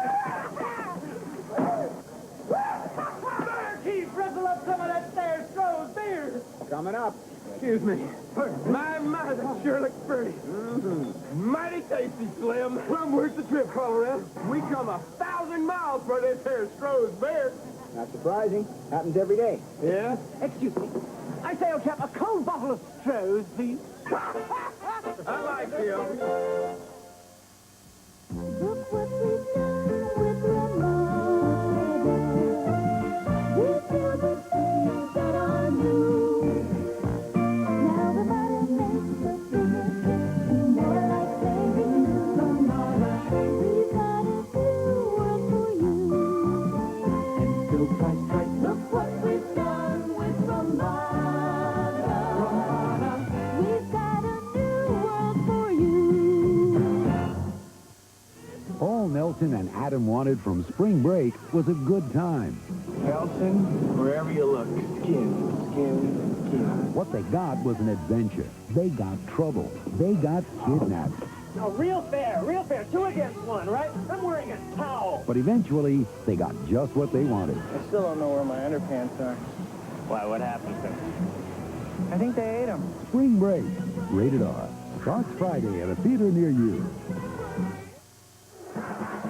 Back here at Ogden, Utah, Virginia leading Boston College at the half, 45-44. Look at the scoring for Virginia. Ralph Sampson off to a fine start, but that's only part of the Sampson story. Rest of the Virginia team taking their outside shots, which they didn't do against Washington State, something Holland wanted him to do. Garris having an outstanding game, and so on down the line. Garris, Murphy, and Adams set the pace for Boston College. But the big question about Sampson, not so much his 15 points, but his 3 personal fouls at the half, Billy. I think what we're going to see, Dick, is Virginia going to almost have to go to zone. They can't afford to start this second half man-to-man because Garris is not undaunted. He's taking that ball right at Ralph Sampson. He's really quick. He's got the size to put it in the shot selection. So I think Terry Allen's going to have to protect the Sampson in the zone. Have you seen many players of Garris's size or whatever going against Sampson and challenging him so much? Well, I think that BC gets the ball down to him low. He sits, he gets good position down low, and with that quickness and size, Ralph Sampson can't just stay away from him and bat the ball away. What about this crazy quilt substitution we're seeing in this game? When is it going to end, and how do you look at it? Well, I think it's been a tough game to announce because they put in so many different people, both teams, and there really has been no flow, no consistent flow. I think the coaches are going to stay with the substitutions, but then I think there's going to come a point where one of the coaches said, hey, we're going to gut it out with our best people. That may be 5-6 minutes to go in this ballgame if they're still tight. How about the shot chart now? Well, one of the things interesting right here, not much happening up at the top of the key. Everything down around the baseline. BC, this is Virginia right here on this end. You can see where Sampson's been operating down on the baseline, taking a lot of shots from the wing. Now here down on the other end of the court, you see Boston College right around the hoop. What's impressed me is the way they have gone to the offensive boards. Time and time again, they've gotten 2 and 3 shots. If we have a 45-44 game, Dick Stockton and Billy Packer will be back. CBS coverage of NCAA basketball will continue after this word from your local station. It's Palmer and Saracen and Nicholas and Hogan, a tradition unlike any other. The Masters on CBS Sports. This is CBS. Time is running out, so drop everything. And hurry on down to Toyota's Drop Everything sales event. Wherever you see this sign, Toyota dealers are trying to sell 14,000 trucks, but they're going fast because they really do want a deal. So drop everything. And come on down. Trucks are at 82 sticker prices, and there are special incentives from Toyota to dealers that could save you big money. It's Toyota's big Drop Everything sales event, so drop everything and come on down. Ooh!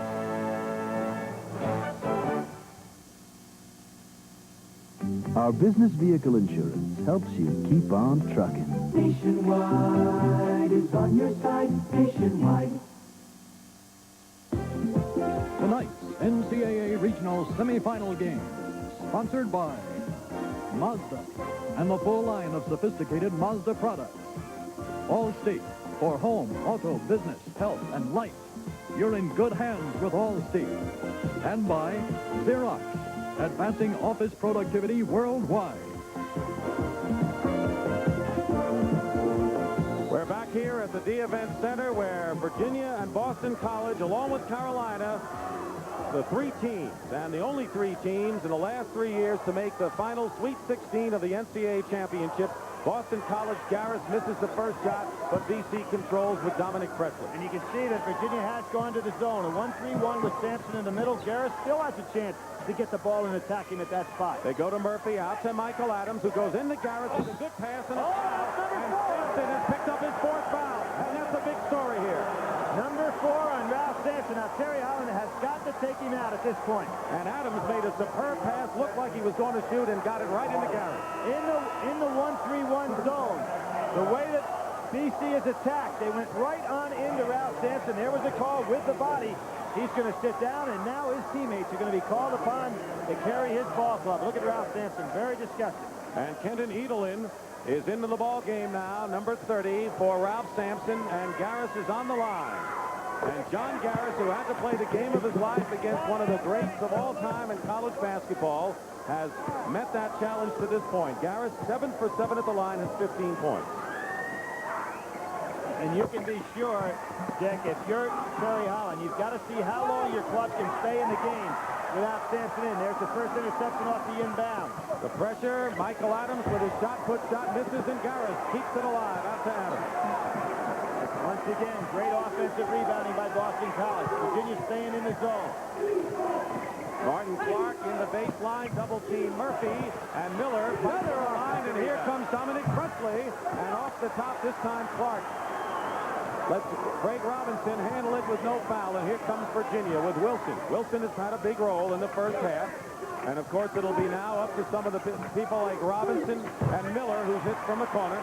Jimmy Miller is the fellow when Sampson did not play against Houston that went absolutely crazy. And Jimmy Miller is the kind of guy that has that type of offensive ability. Most highly recruited next to Ralph Sampson in Virginia's Miller. Into Garris, and Garris scores again, and now they're really going to go to it. They really are, and they're getting the ball right down the heart of the zone.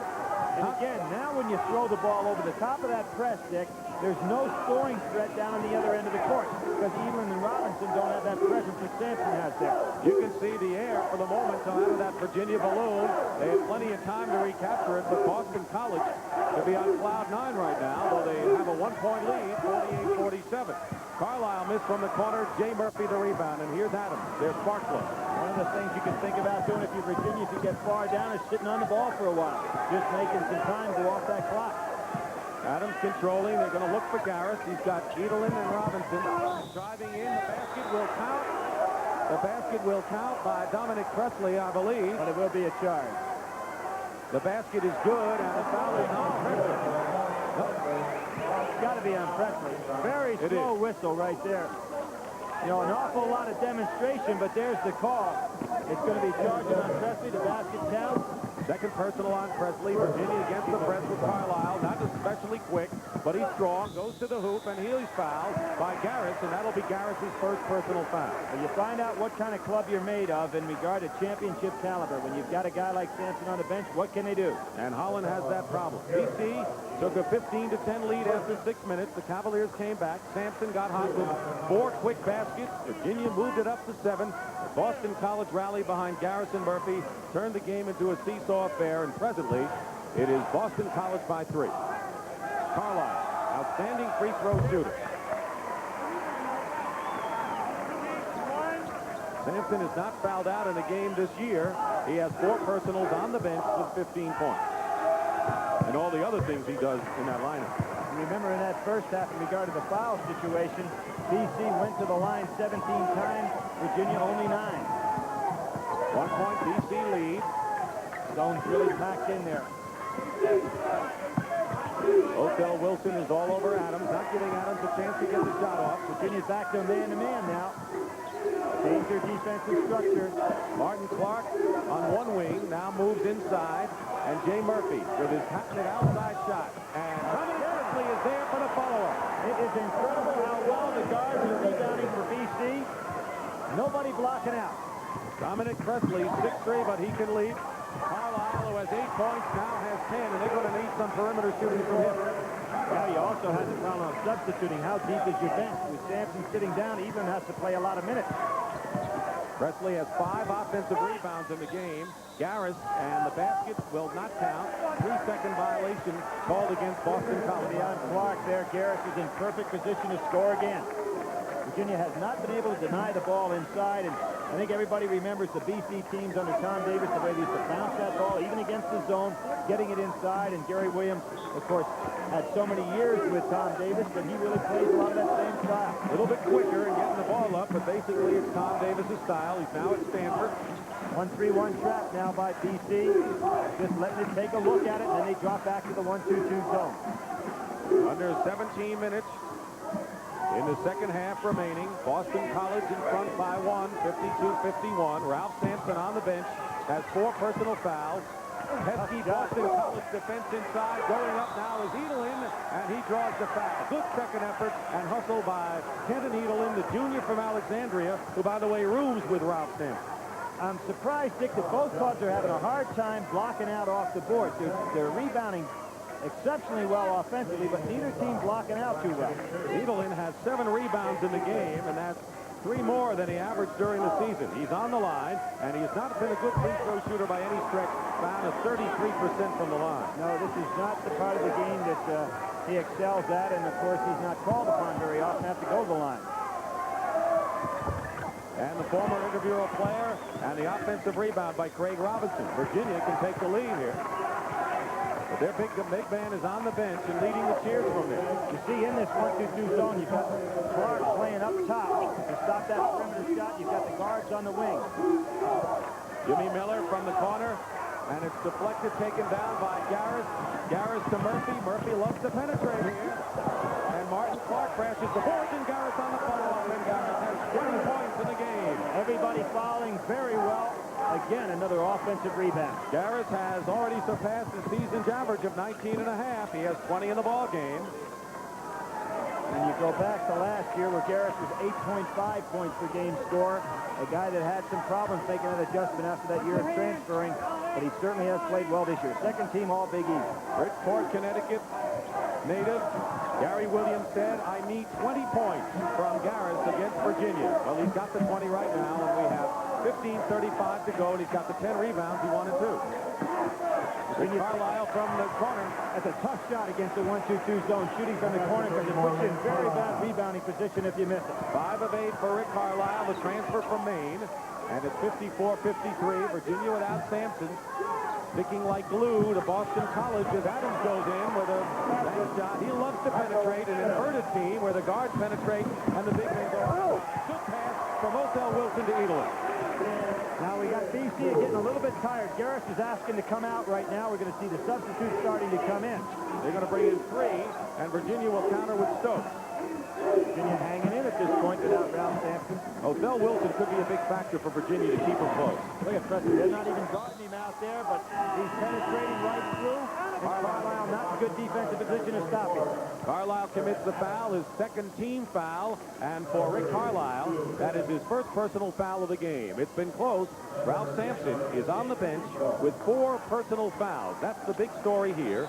And Miller goes to the bench. We have a timeout. BC 56, Virginia 55. 5 years ago, it was just an idea to create a new breed of copiers with the stamina to run and run and run, that could anticipate the unexpected, adapt to changing conditions, and have the intelligence to constantly monitor itself. Introducing the Xerox 1075 and 1035, the first of the marathon copies. From Xerox. Experience the 1983 Mazda GLC sedan. A luxurious front-wheel drive economy car with contoured bucket seats, 5-speed overdrive, versatile split fold-down rear seats, and almost unbelievable trunk space. GLC sedan. Its performance is unexpected, but its value is just what you've come to expect from Mazda. The more you look, the more you like the Mazda. A powerful new series. You're in trouble. You got to get yourself a lawyer. He left the dirt and corruption of the city to battle injustice on the Mississippi. Ralph Waite stars, premiering Friday. Boston College leading Virginia by 1 point. From our camera atop, we look how to attack the BC zone by Virginia. Well, there's the 1-2-2 zone we talked about. The guards are playing on the wing. You've got Clark up there on the top right at the foul line, so you've got some size up top and good rebounding position. But what's tough, if you're going to play out on the wings, when the ball goes down the corner, you're asking those guards to go all the way out there and cover. Now, you give up the corner shot, but that's not too bad because you've got great rebounding position, particularly with Murphy and Clark and Garris in there. You've got Clark being able to come right down the middle to go ahead and get on the board. Talked about how Virginia was so successful with their second shot. BC, with Presley with 5 offensive rebounds, has done it there. Now, Primus, number 30, is in the game. Burnett Adams, 44. And another offense for BC, and it's Pally can't get the foul, and there's heavy physical action inside and a Boston College foul. And Burnett Adams better watch out. He may be hit with a technical. He's being watched closely, and Gary Williams is beside himself. It is really amazing offensive rebound, though, by Boston College. You can't fault him. Watch everybody going for the ball. There's one offensive rebound. Ball doesn't go. Edelin gets it right in the middle, and they just almost tear his head off. And I think Burnett Adams felt that he had all ball there. Third foul on Adams. 14 fouls against BC, 2 against Virginia. Stokes is in the backcourt, number 15, along with Othell Wilson, who has the ball now. And there's BC again, going to that 1-3-1, about three-quarter court trap, and then dropping back to the 1-2-2 zone. Out to Stokes. Stokes trying to penetrate, and he travels.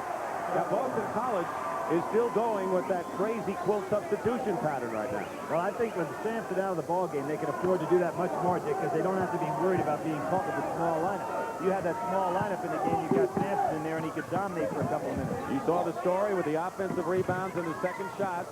Michael Adams misses, and Edelin gets the rebound. And here they go to Othell Wilson, Carlisle in the middle, and the big strong guard goes up, and the basket will count, and the foul as well, and I think Carlisle was called for the charge after the basket. Good job by Adams getting all the way back, though, to draw that charge. Carlisle takes it inside, and we have an interesting situation here. We find Carlisle coming right down. Adams going to get back and wait on him. There he is. Set up. Carlisle comes down on top, gets the basket, but does get the foul. Carlisle's second foul, third team foul. He's hit his last 3 and is 6 for 9, and that's what Virginia needs. Dick, right there for that man, Terry Holland. He's got some tough decisions to make. As long as his team stays in the game, he can afford to keep Ralph Sampson on the bench. I would say if his team got down 5 or 6, that he could feel a roll, regardless of how much time's on the clock, he's got to put him back in the game. But if they can stay tight, I'm sure Terry'd like to hold him to about 8 to 7 minutes. No question. When North Carolina State had a big guard, Sidney Lowe, out of action, UNLV was leading, had to bring him back early with 4 fouls. Of course, Sampson, much more prominent player being the center. He went out with Virginia leading by 1, and BC is trailing by 1, so the score has been even with Sampson out. 13:44 remaining in the second period. Virginia's given up the jump shot, but what's been killing them is they can't do anything inside. Garrett, shot falls off, and the foul's on Adams. Number 4 on Burnett Adams, and the 15th foul on the Eagle.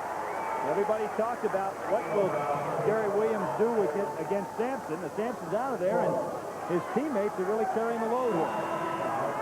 And Jay Murphy will come in for Burnett Adams, who goes out. So Murphy is in there with Primus number 30, Talley 24. The 6th and 7th men. Tim O'Shea, number 15, is also in the ball game for Boston College with Garrett. And here again is that slight trap.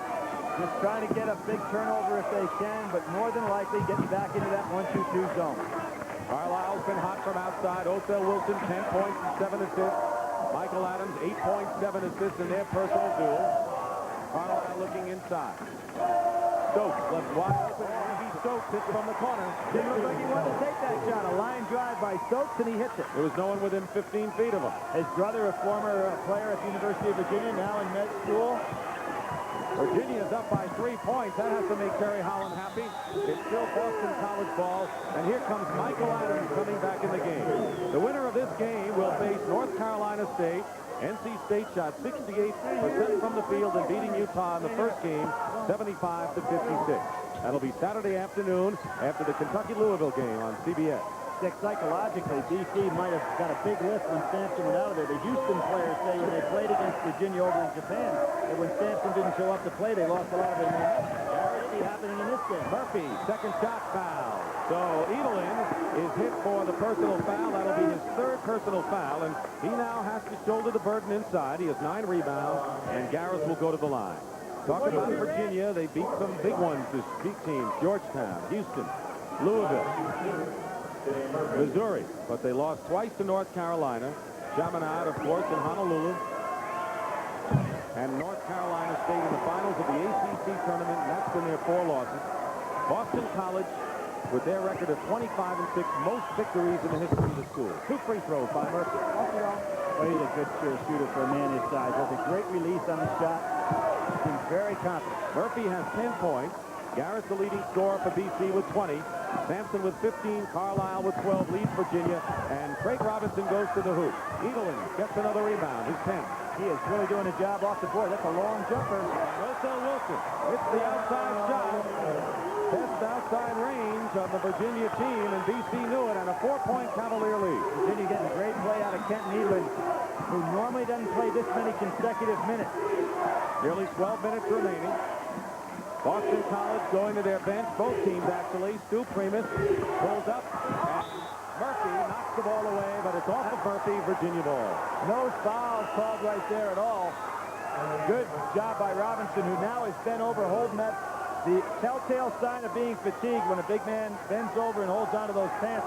But Robinson has been the Iron Man in this ball game. As you saw, we've had a lot of seesaw going in this game with 9 lead changes and 6 ties. We have under 12 minutes to go, second half. BC trailed by 1 at the half to Virginia. They have the ball. Well, Sampson's been standing up almost the whole time that he's been over on that bench.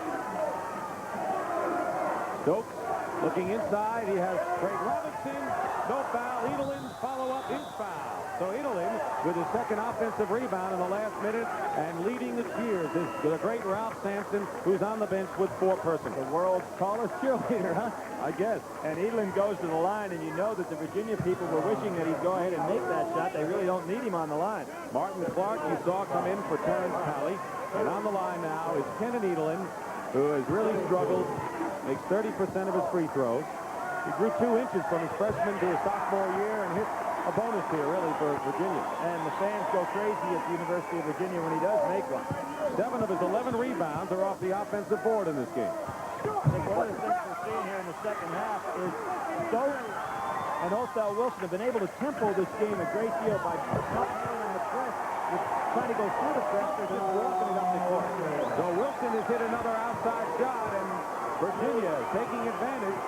They've matched their biggest lead of 7 points right now, and all with Ralph Sampson on the bench. He went off with Virginia leading by 1. They're up by 7 with 11:05 remaining. And even though Virginia's playing man-to-man, they're playing it like a zone because they're packed in so far. They're making the BC guards take the jump shot, which they're not putting up.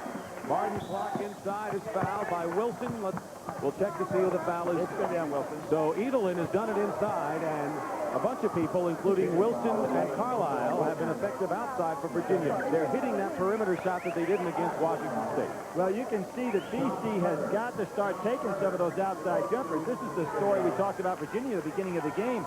But when a team's going to pack in like that, you've got to shoot it. You notice that a lot of Garris's shots have been off the rim. They just haven't gone, and Martin Clark is hit for the foul, and that will put Boston College over the limit. After 7. Dick, I think it's a good time for a BC timeout right here. They've lost some of their momentum. You can see the defense packed way back in. All 5 guys about 10 feet from the basket. It's time now for BC to get themselves reorganized. There's Clark inside. Wilson reaches in and commits the foul. Anytime you come down over the top of the ball, you're going to get that slap on the hand. Garris has missed his last 3 shots, and it seems that Virginia, after a short respite, came alive with Edelin really leading the way inside with fierce rebounding. Here's Craig Robinson on the line, shooting 1 and 1. He has 4 points, but he has 10 rebounds today. Gets all of that rim on that one. Craig Robinson's been a very solid player, takes the toughest man defensively in the front court. Solid rebounder, been the number 2 rebounder behind Sampson most of his career. Gary Williams siding against the timeout, suggested, and Robinson hits the free throws. So it's 66-57, and the biggest lead of the game. 9 points for Virginia with 10:49 remaining. See, Virginia goes to a little press right here, but it doesn't work in their favor because Adams can beat the press. And I think with Virginia lulling BC to sleep, that was a lot better than putting the pressure on them. You don't want to get this team running again. Big thing with hitting the perimeter shots. Garris has missed his last 3, and they're going to call that on Stokes away from the basket. Should be no basket. He fouled him before he got up there. But these officials are taking so long to signify what the play is, you don't know what the call is. They are going to call the basket, I guess. Let's see. No, they're not. No, they're not. They call it on Stokes. The personal on Stokes, that's the 6th team foul for Stokes' 2nd personal. So Boston College has the ball out. Carlisle, and that's Garris tipping it up. Garris fighting inside, coming out of the pocket. Ozell Wilson is a 3-on-1 for Virginia. And going up with a shot. It's Stokes, the basket. They need a timeout. Boston College needs one badly. And they're going to get it now. Just a basket after you suggested it. 10:23 remaining. Virginia sky high without Ralph Sampson. The Cavaliers have opened up an 11-point lead. 10 points since Sampson has been out. And we'll be back.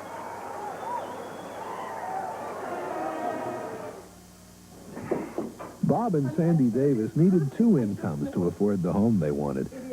Then tragedy struck. Allstate update. Joint mortgage protection. Sandy died before the mortgage was paid. Allstate Life's joint mortgage protection could have helped pay off their mortgage if either of them died for less than the price of 2 policies. But the Davises didn't have it. If you both work, talk to an Allstate agent. For life, home, and auto, you're in good hands with Allstate. There's new value in Ram Tough Dodge trucks. Not only Dodge Truck makes this 3-way offer. 1, cash back when you buy them. Up to $750 on Ram pickup, $1,000 on Ram Chargers. 2, prospector discounts up to $1,000 when you equip them. And 3, 11.9% when you finance them. Dare to compare. Only Dodge makes this offer. Cash back, prospector discounts, and 11.9 financing.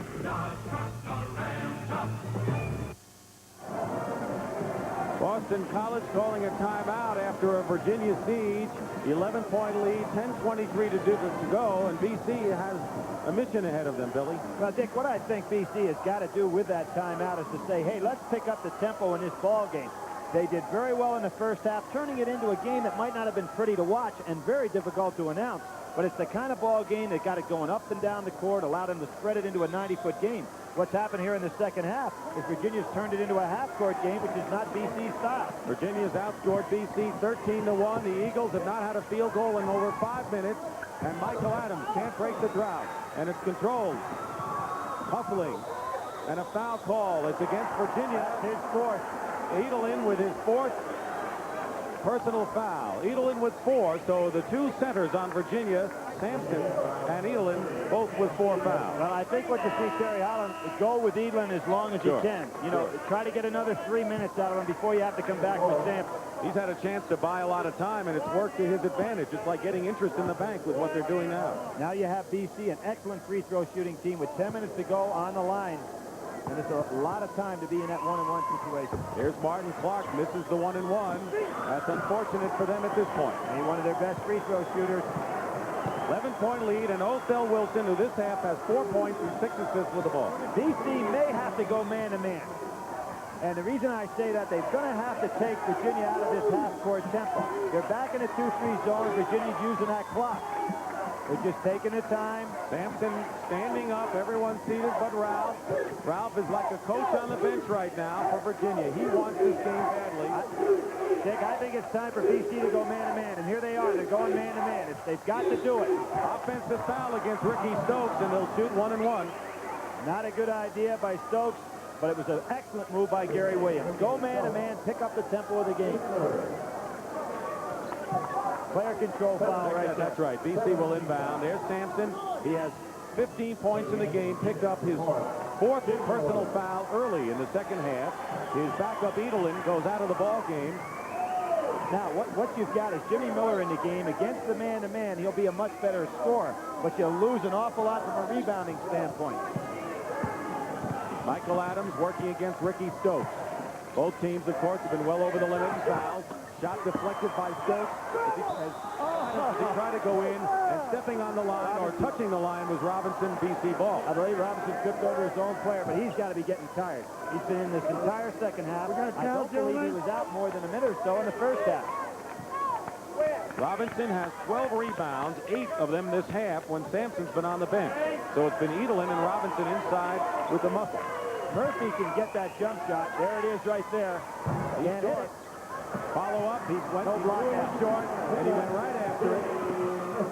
And it's now 68-59. BC with enough time with 9:13 to go, trailing by 9. It's going to be an important couple of minutes here. Let's see if BC comes back and plays man-to-man. No, they're in a 1-3-1 half-court trap. Now here, if you're Virginia, you've got to throw the ball on over the top of this trap. Wilson penetrating inside and then going into the corner again. And a whistle, foul. 3 seconds on Jimmy Miller. Virginia. Big turnover there. You've got a team playing a half-court trap, Dick. What you want to do is spread everybody out and make them run all over the court. Virginia's going to call a time. When will BC go full court press all the way? Well, they've been trying that. It hasn't helped them. Where they got to pick up the tempos in the half court.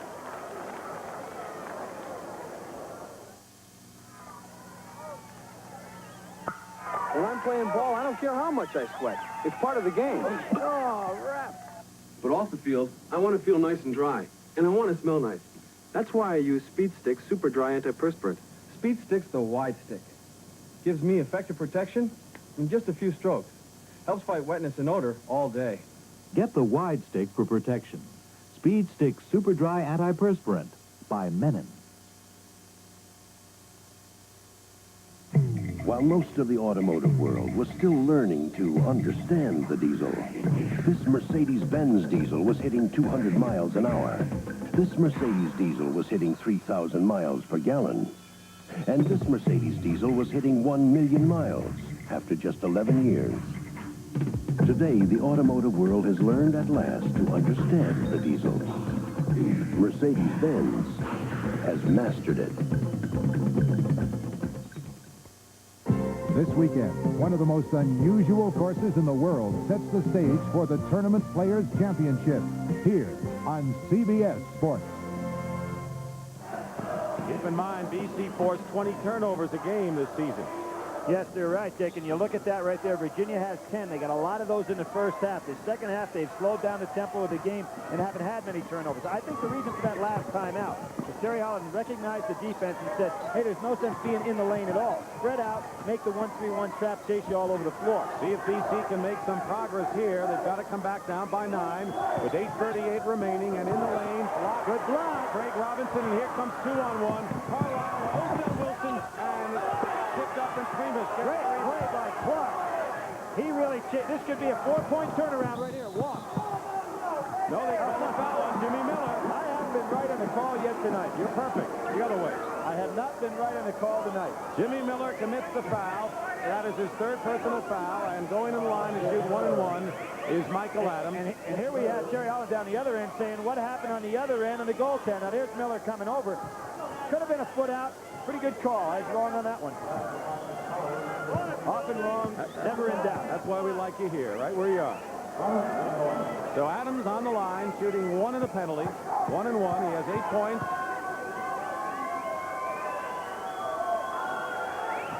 When we go back down to the other end, like I said, a 4-point turnaround. You had Virginia with a chance for an easy layup. Tough play by Wilson. They didn't get it. Now you come down this end, and it can be a 4-point swing. And BC, if Adams can convert this, will be down by 7 points with 8:24 remaining. Sampson has been on the bench most of this half with 4 personal fouls. I think the full court pressure. I think we'll see Ralph Sampson with 7 minutes to go in this half. They go out to Stokes. Pressure on Stokes. 10. They get it across just in time. Carlisle. You realize with Stokes in the game and Carlisle moved up to a forward.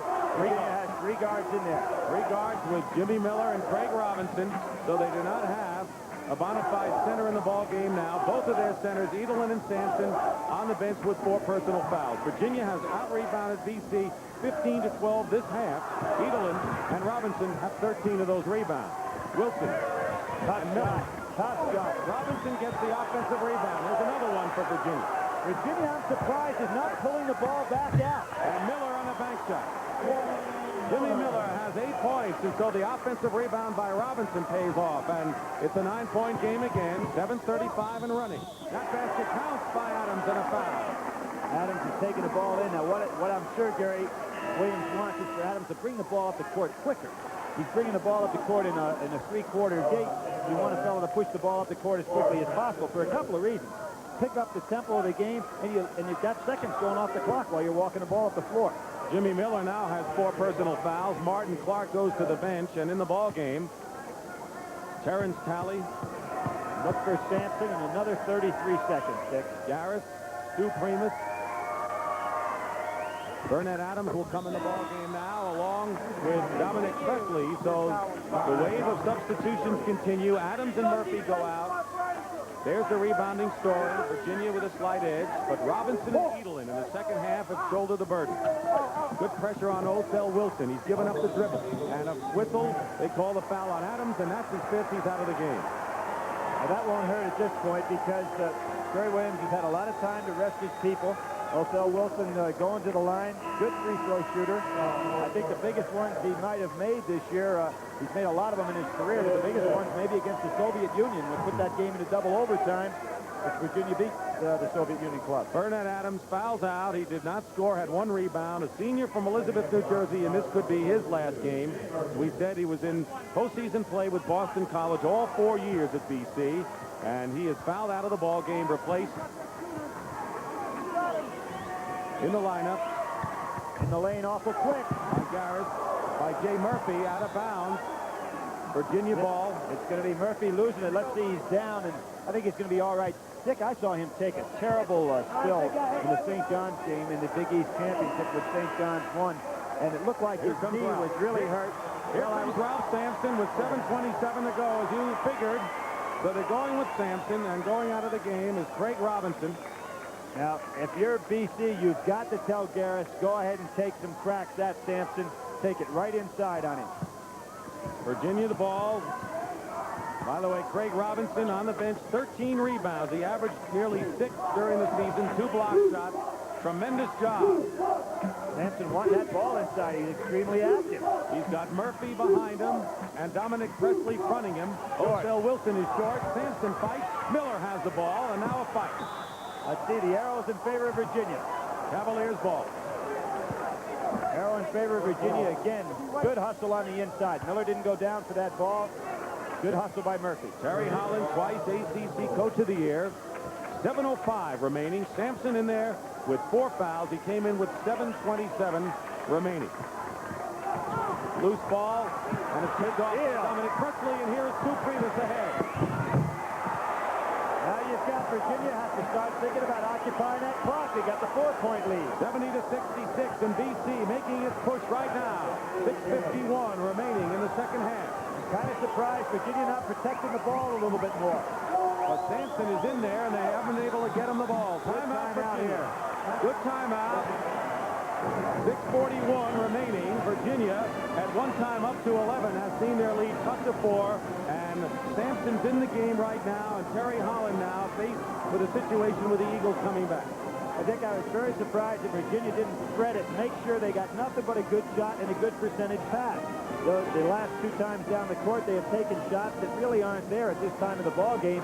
What you want BC to do is to really have to chase you and work hard, and maybe then you can get the easy basket inside. But when you pack it back in like they have right there, particularly on that last play, Sampson's down in the low post, you're really playing into BC's hands. As far as BC is concerned, as we go over to their bench, obviously they want to foul Ralph Sampson out at any cost. You want to go to Garris on the inside. I think you want Michael Adams to bring the ball up the court much quicker, try to penetrate, go in the lane, really cause trouble for Virginia in the fact that they have packed the ball back inside.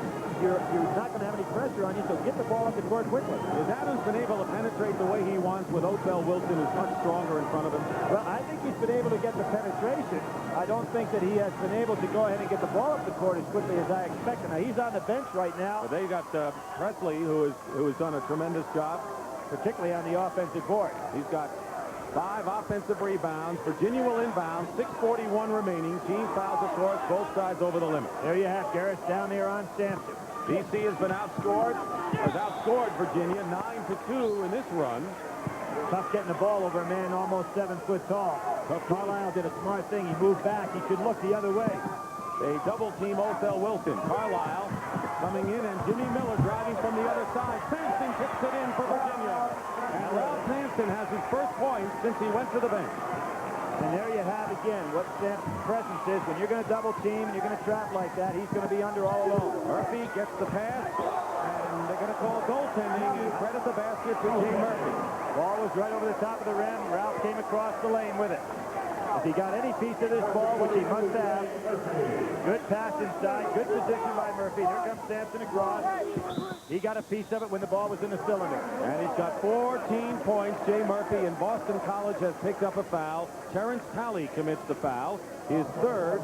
And as you're looking at the shooting percentages, see how Virginia, 56-35, after BC had the edge in the first half. Well, I think the reason for BC's 35% shooting is they did not play their game up to this point in the second half. They're a team that likes that transition game. They like to move it up and down the court, and they have really been playing a half-court game. And Garris missed a few shots inside. They just were off the rim, but they were misses nonetheless early. And here you go with both coaches saying, hey, we're coming back with our best people. Robinson's back in the ball game. You've got Clark coming back. Adams is back. They're going to go with their fresh people. All right, so it's Garris, Adams, Murphy, Primus, and Michael Adams for Boston College. On the line is Odell Wilson. He's got Carlisle. Oh, he missed another one. Free throw in BC. Sampson is in there, and Robinson, as you said. Odell Wilson missed 3 big fouls against Washington State. It didn't come back to hurt him, but it certainly could here. Dick Stockton, Billy Packer. West Regional Semifinal. North Carolina State plays the winner of this game, and Primus has the ball taken out of his hands by Robinson, and they dive for the loose ball. He's got it. Boston College ball. What a hustle play. That time by Garris. Everybody went after that ball. You had 10 players with the ball on the ground. No one could pick it up. And the Eagles have it to exemplify the intense hustle in this game, we think. Well, that's the problem for Robinson there. He had the ball, but everybody ran away from him. You've got to come back and help your big man. 5:55 remaining second half. BC trailing Virginia 72-68. Ralph Sampson went out with Virginia up by 1, and they moved to an 11-point lead. He's in the game with 4 personal fouls. Not the only one with 4. Primus looks like he wants to penetrate down that middle. He's done it very well so far in the ballgame. Will BC go to Garris now? It worked in the first half. Murphy trying to go to Garris, but a low pass, and Carlisle has it for the Cavaliers. I think Virginia should hold up a little bit here. 5:35. Smart play. Into Sampson. No hurry of the Cavaliers. If they've got the good shot, they should take it, but they don't have to force anything. Ricky Stokes in the lane with a drive. Big basket for Virginia. But you don't expect him to take that shot. If you're BC, all eyes are turned to Sampson when a man penetrates, so it's available. He's got 8 points, Stokes. 3 for 3 from the field, and his best specialty is defense. Block Sampson. Boston College ball as Martin Clark had like 4 or 5 feet, and Sampson came up and blocked it away. And in that case, Sampson probably wasn't very wise to go aggressively after that ball because he could get the touch foul. They go inside to Primus. You're right, he wants to penetrate, but he was under the hoop. And here's going to be, I don't know about that. Virginia's Stokes throwing it up. He had to come back for the ball, and that almost caused a problem.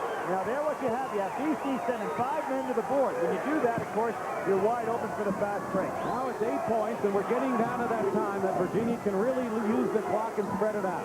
An 8-point lead for Virginia. They're trying to get to the regional finals. Jay Murphy, another one. And here's a 3-on-1. Oso Wilson all the way. A 10-point lead for Virginia. For BC. Another timeout right here. And Boston College has got its problems now, and Virginia seems to have the aura of a champion at this point. I once rolled a log off a 100-foot waterfall, came up standing, and popped myself open a cold light beer from milk. Ah, you lumberjack. Well, one time a big-mouth bass pulled me up a waterfall. That's when you appreciate light beer, because it's less filling. Yeah, but it was the thought of light's great taste that kept me going when I was cutting timber in the Great Sahara Forest. Wait a minute. Sahara's a desert. It is now. Light beer from Miller. Everything you always wanted in a beer, and less. No, speaking of forest, remember that time? In spite of backbreaking interest rates, unemployment, and recession, we've done what the experts said couldn't be done. We built a new Chrysler Corporation.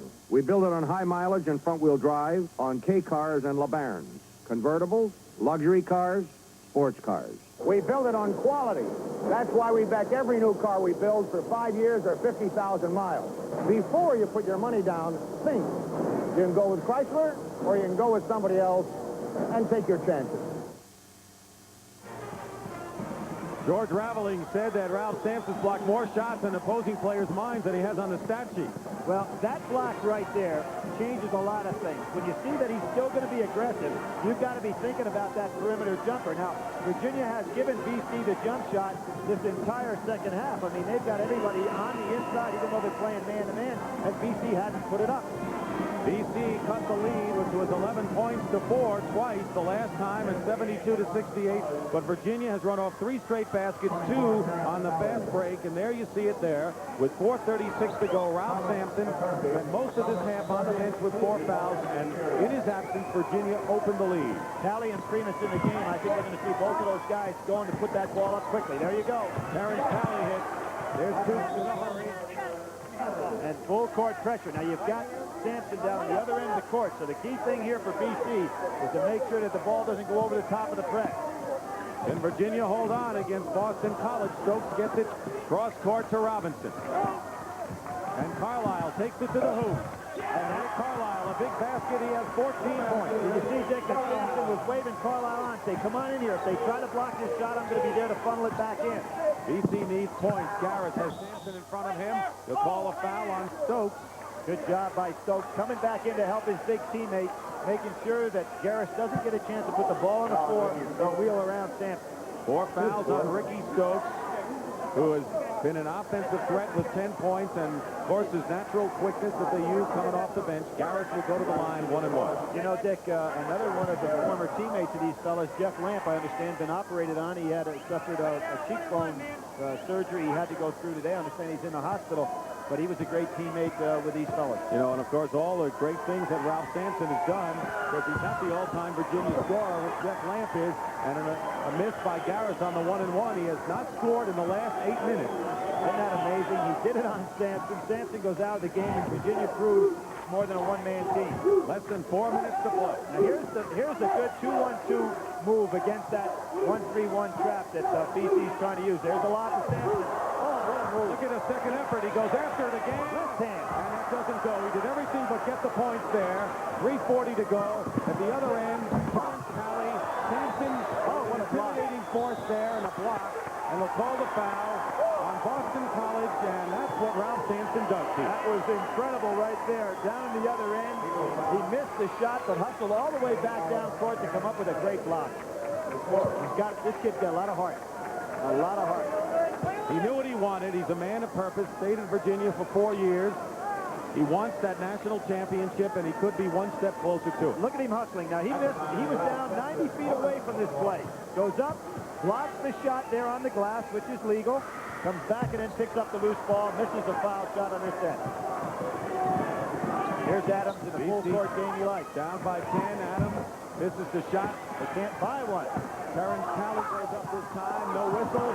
Out to Stu Primus for BC. Throws the ball away, and Virginia has the ball. And Boston College is frustrated, Billy, They really are. because the shots aren't dropping. Well, they've got Sampson down in there. They're trying to put a little bit extra. There you see the frustration on the shot. Is he all right? I think he hit the back of his head. Who is that? I can't. Terrence Talley, I believe. Talley? Terrence Talley, the sophomore from the Bronx, New York, who grew up in the streets of New York and went to prep school in one of the more exclusive schools in New England. Here's Sampson going up. Doesn't commit the foul in the eyes of the referee. I thought he got a piece of it. And there's, oh, he comes down and hits him in the back of the head with his elbow. So Talley is going to go out of there. No foul. He might have committed 3 on that one sequence. And Dominic Presley comes in. That's the story. 80-70, Virginia by 10. 3:20 to go. Ralph Sampson has scored 17 points, 10 rebounds, and 3 block shots. And, of course, he's done that without playing most of the second half when Virginia really raised their lead from 1 to 11. That's been the story here, the key in this half.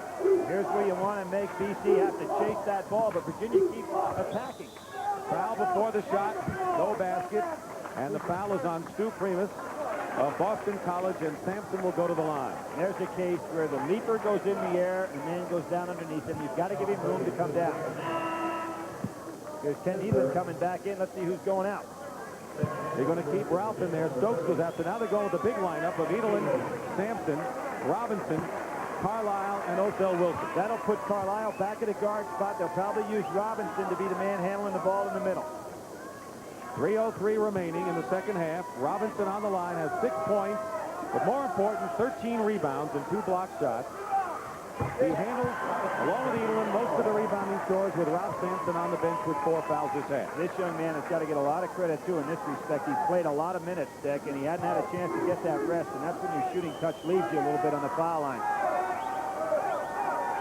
Between the 3 of them, Sampson, Robinson, and Edelin, 34 rebounds for those 3 up for Virginia. And 82-70, the biggest lead of the ball game with under 3 minutes to play. That's not going to be there. Interception to Ralph, and the outlet pass to Othell Wilson, and Virginia rolling on way to a date with North Carolina State and a chance to avenge their ACC final defeat.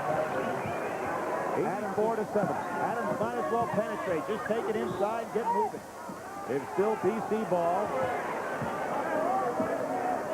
And here was the case, Dick, where a lot of people, we started this show talking about it's a team against Ralph Sampson. I think Virginia showed tonight that they are more than just a one-man squad. They've shown it before this year when Ralph has been out of there. Probably the biggest example was that win over Houston. And as we look at the Boston College bench, 25-7 if this game goes against them, and Gary Williams is down. He's done a marvelous job, and BC had one of its greatest years of all time. 3-way pass approach to the shot. They're going to call the timeout.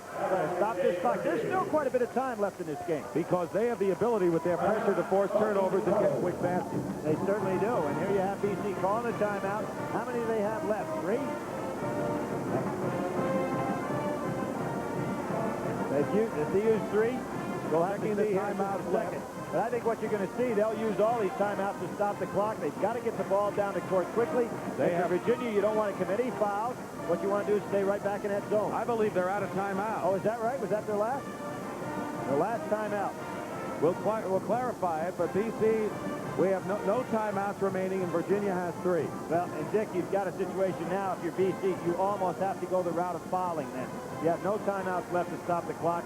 You can't let Virginia occupy the ball. We've seen it work. North Carolina State won its first 2 games in this championship by virtue of the opposition missing fouls down the stretch. The question is, who do you foul? You're not going to foul Carlisle, who's one of the better free throw shooters.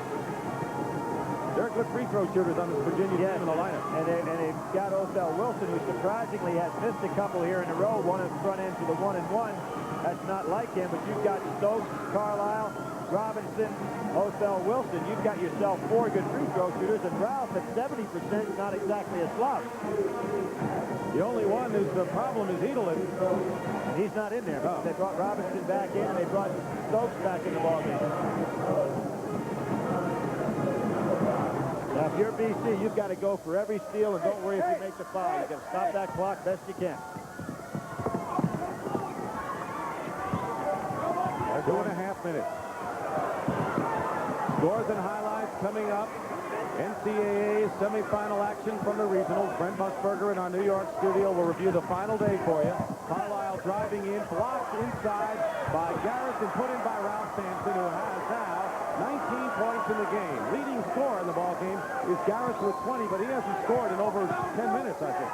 Not only giving the Virginia players a lot of credit, but also Terry Holland. There's a block by Sampson, but Robinson pushes from underneath. Give Terry Holland a lot of credit for having the confidence in his ball club to let Sampson sit there with about 7:23 to go before he put him back in there. Of course, what helped his confidence was a 1-point lead up to 11, which was then cut down, and he brought in Ralph at the right time, as you pointed out, 7 minutes to go, and then Ralph went to work. Dominic Presley is on the line. Not a good shooter.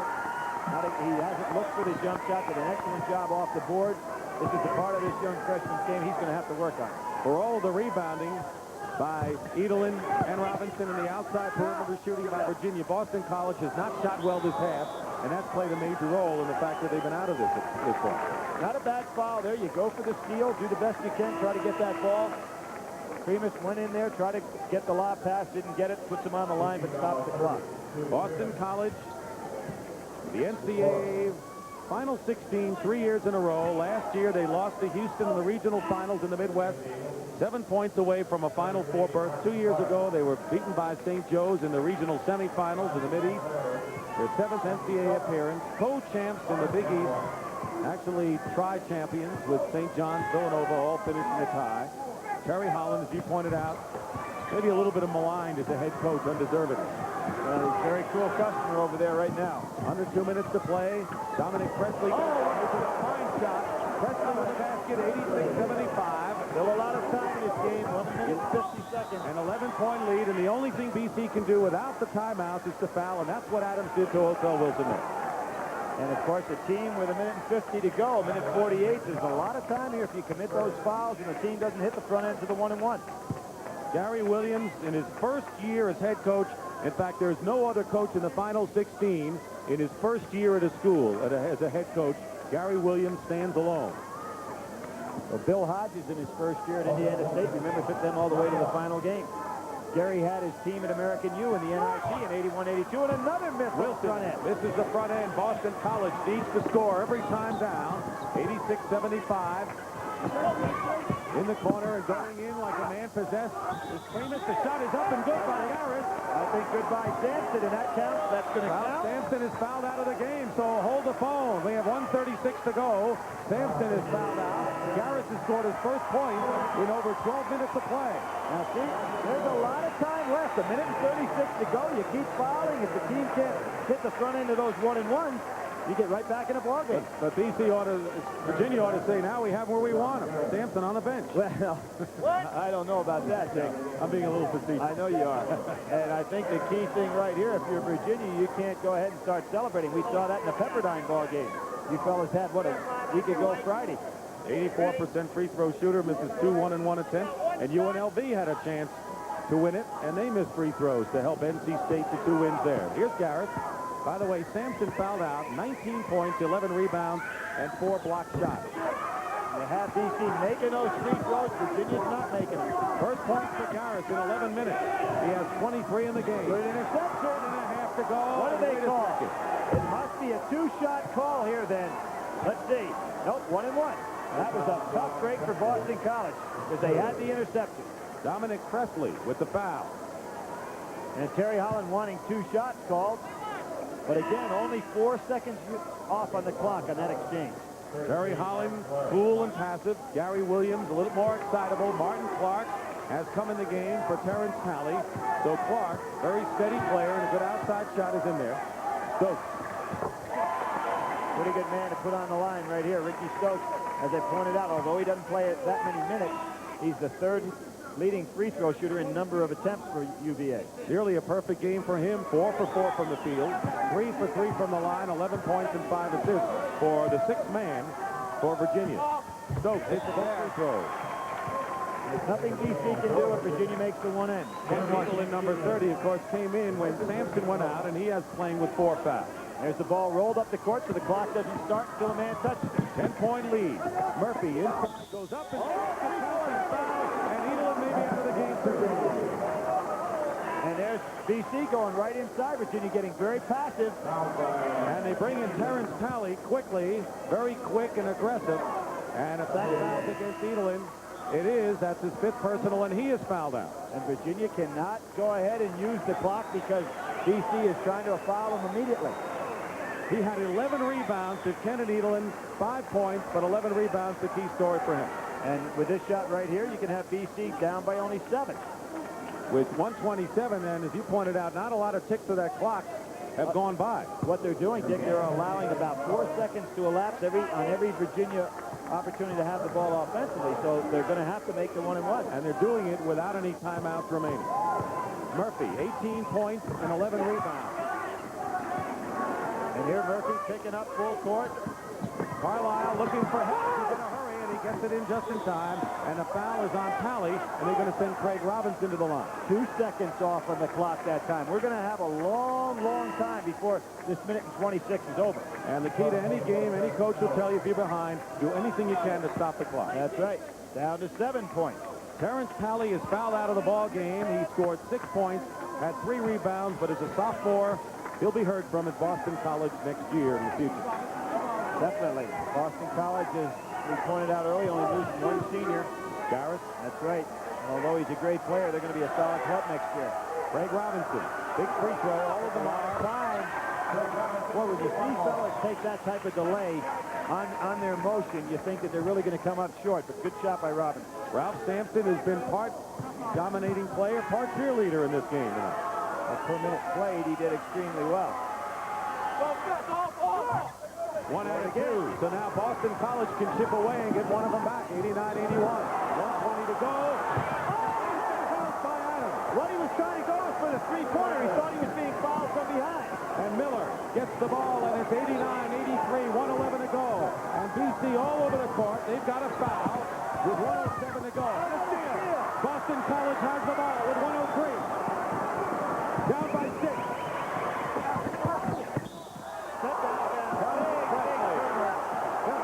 Big turnover. Presley steps out of bounds, and Virginia wants a timeout. No, I think what are they asking for the time, or do they want a technical foul? They're asking for the time. They want the timeout, and they're going to get it.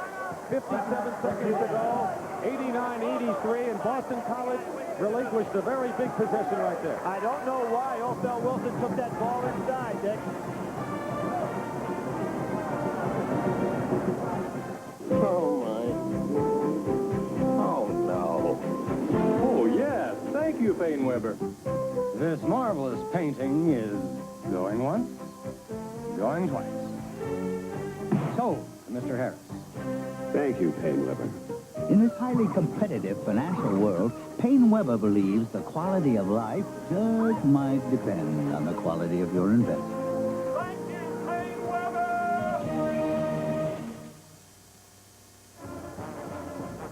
We're at the D Event Center in Ogden, Utah, in a tremendously frenzied finish here, Billy Packer. 89-83. Virginia had a 14-point lead and seemed to be riding their way to the finals. They're still in control, but Boston College, without timeout, have hit shots and fouled and have crept back right now to within 6.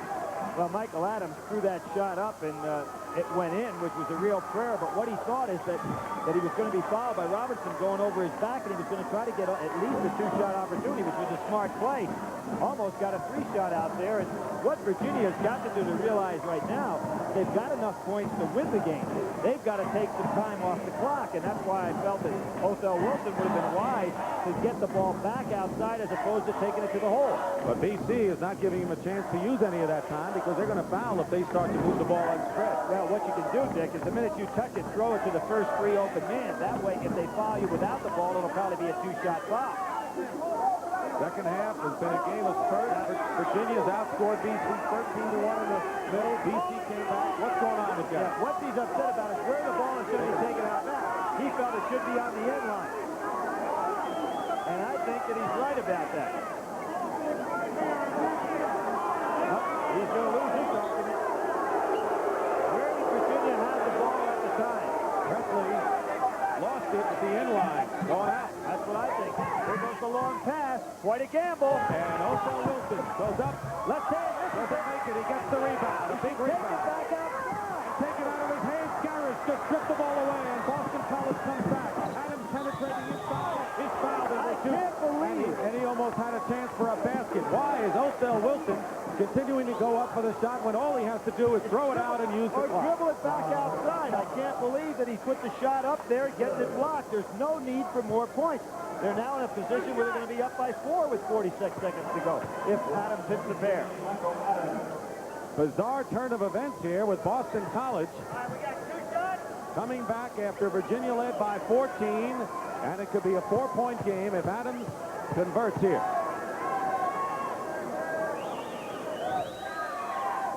We have 46 seconds remaining. Well, the little guy moves that ball around a lot in his hand, and here we go back again. And BC has done it all, and I have to say it again, without the benefit of timeout. That's right. Adams has 16 points and 7 assists. No change in expression for Terry Holland. You're a pinch drop in this, Jim. He missed the free throw. Pressure all over. And a foul. Martin Clark fouls Robinson. 1 second off the clock. And Robinson goes to the line. He's been the fellow that's been able to drill some so far. Talking about the spurts, Virginia outscoring BC 13-1 in the middle of the half to go up by 11, and BC came back to a 9-2 to cut it to 4. Virginia rolled it up again, and then BC has come back. Now here we have Dave Odom talking to Othell Wilson. I'm sure he's reminding them, hey, we don't need to do anything other than keep possession of the ball. Robinson shooting 1 for 1, 1 and 1. He's 5 for 7 from the line tonight. But 14 rebounds, it's an 8 contribution. And he missed it. Another one. Garris comes down with it, and with 40 seconds to go, Boston College can cut it to 3 points. And Adams fires it up. It's a 3-point game. And the pressure on BC. Carlisle. It's not a 2-shot foul. That should be a 2-shot foul. It is. It is. Now, that was probably not a smart play by BC. They had a man with a ball in his hands, try to go for the ball. They've been doing very well against people with the 1-and-1. Adams put that ball up awful quick, and that's what I was talking about earlier, Dick. When BC lost their momentum, Adams is the kind of guy that can generate that momentum. Even if he takes a bad shot, come down and put it up. BC was doing so well on the offensive board. Here's Carlisle on the shot. And a good free throw shooter at 83%, Rick Carlisle. He's shooting 2 with 27 seconds to go. He's made all 2 from the line tonight. Now, they ought to be, the officials ought to stop the BC players from putting their hands up in the air and then dropping them down. They're disconcerting the shooter and getting away with it. You saw Ralph Sampson. He fouled out with 19 points. Carlisle coolly hits the free throws. 27 seconds to go, 5-point lead. Got to get 2 in a hurry. And Wilson blocks the shot. And now going to the line will be Murphy to shoot as he's hit in the act. And one of the things you definitely don't want to do if you're Virginia is foul. You let the man put the shot up. You don't want to commit fouls and stop the clock. How do you interpret the way Virginia has played this last 2 minutes? Well, I think that we've had a game of ebb and flow here both ways. I was very surprised at BC allowing the game to become a half-court game. Now I'm very surprised at Virginia with the mental mistakes of not occupying the clock by trying to go inside when they can really throw it out and use up some time. You know, you figure 20 seconds on the clock, that's nearly 2 possessions where you move the ball, Dick, and don't try to force another shot off. Jimmy Miller fouls out. He scored 8 points in the game. He is the third player on Virginia to foul out of the ball game, and replacing him will be Tim Mullen. There's Ralph Sampson, who scored 19 points and fouled out earlier. Now, if you're BC, you'd like to be able to pick the man to foul, but you always don't have that ability because of the short amount of time. If you can get it down to 3 points, you can be very easy as to who you put on that foul line. Now, Mullen and Carlisle are brilliant free throw shooters. High arc to 2. Murphy hits them both. It's a 3-point game right now. Virginia will inbound. And a good idea to go ahead and substitute, gives you a chance to set up on your press. They have with the arm wingspan, and there's a foul on Primus. It's going to be on Primus. They're going to call it intentional 2-shot foul, put Carlisle on the line for 2 more, but no time went off the clock. Now, he was holding Carlisle, who was trying to break to the back. And again, Gary Williams substitutes back, brings Murphy back into the game. Stu Primus, I believe, is fouled out of the game. Primus is fouled out.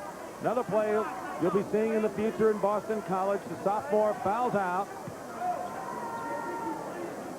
Murphy, Clark, Garris, Adams, and Dominic Presley. The same 5 who started the game for Boston College in there now. Carlisle hits the free throw his 3rd straight. Carlisle, the transfer from Maine, having some big shots to make here.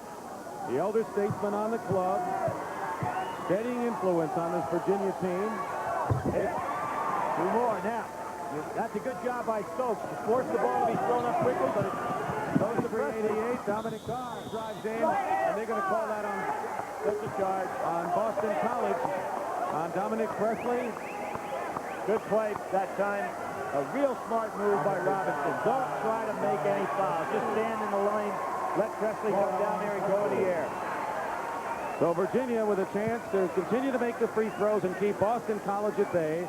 A valiant comeback by BC without the benefit of timeout, taking advantage of some missed free throws and some perhaps questionable offensive strategy, and the Eagles never quit. I'm surprised that their bench is down because I feel they're still in this ball game. You know, the kids are down. Of course, you don't want to lose a ball game, but the way they've been going, the way Virginia's been shooting, is still in the ball game. Craig Robinson on the line. This is the free throw, and here's Michael Adams. You just want to occupy him now. Don't foul him. They need the basket to come within 3, and Murphy gets it. 93-90 to score. And Wilson gets it inbound to Carlisle.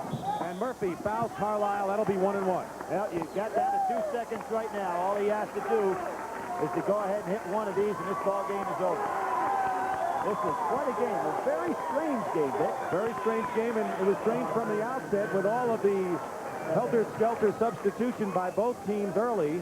And Ralph Sampson, who picked up a lot of fouls, has not fouled out at all this year. Fouled out in this game, but the big story, I have to say, in the second half was the way Virginia played with Ralph Sampson on the bench with 4 fouls, and that is where they really took the big lead to weather the comeback by BC. They did, and they did it by playing a half-court tempo game, and it's very surprising BC could never force tempo to get them out of it. Carlisle 6 for 6 at the free throw line. And Virginia will head to the finals, and finally a smile on Terry Holland's face. The finals of the West Regional against North Carolina State. Keep in mind, that's the rematch as Virginia lost to NC State in the ACC championship game. And the final pass inside, Garrett gets the final points at the buzzer. The final score, Virginia 95 and Boston College 92, and the Cavaliers keep it going.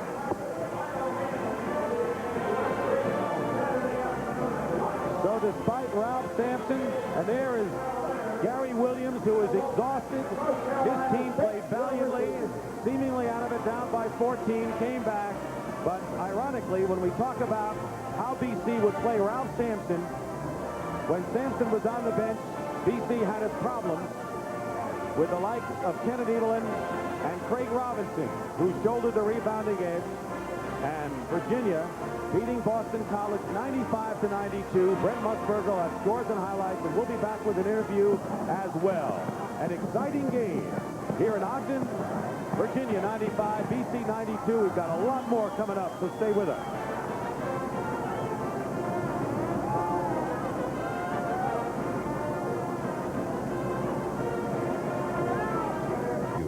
champions of American sports. And in June, HBO brings you complete midweek tournament coverage of Wimbledon 83. From today's brightest stars to yesterday's greatest heroes, HBO Sports brings the champions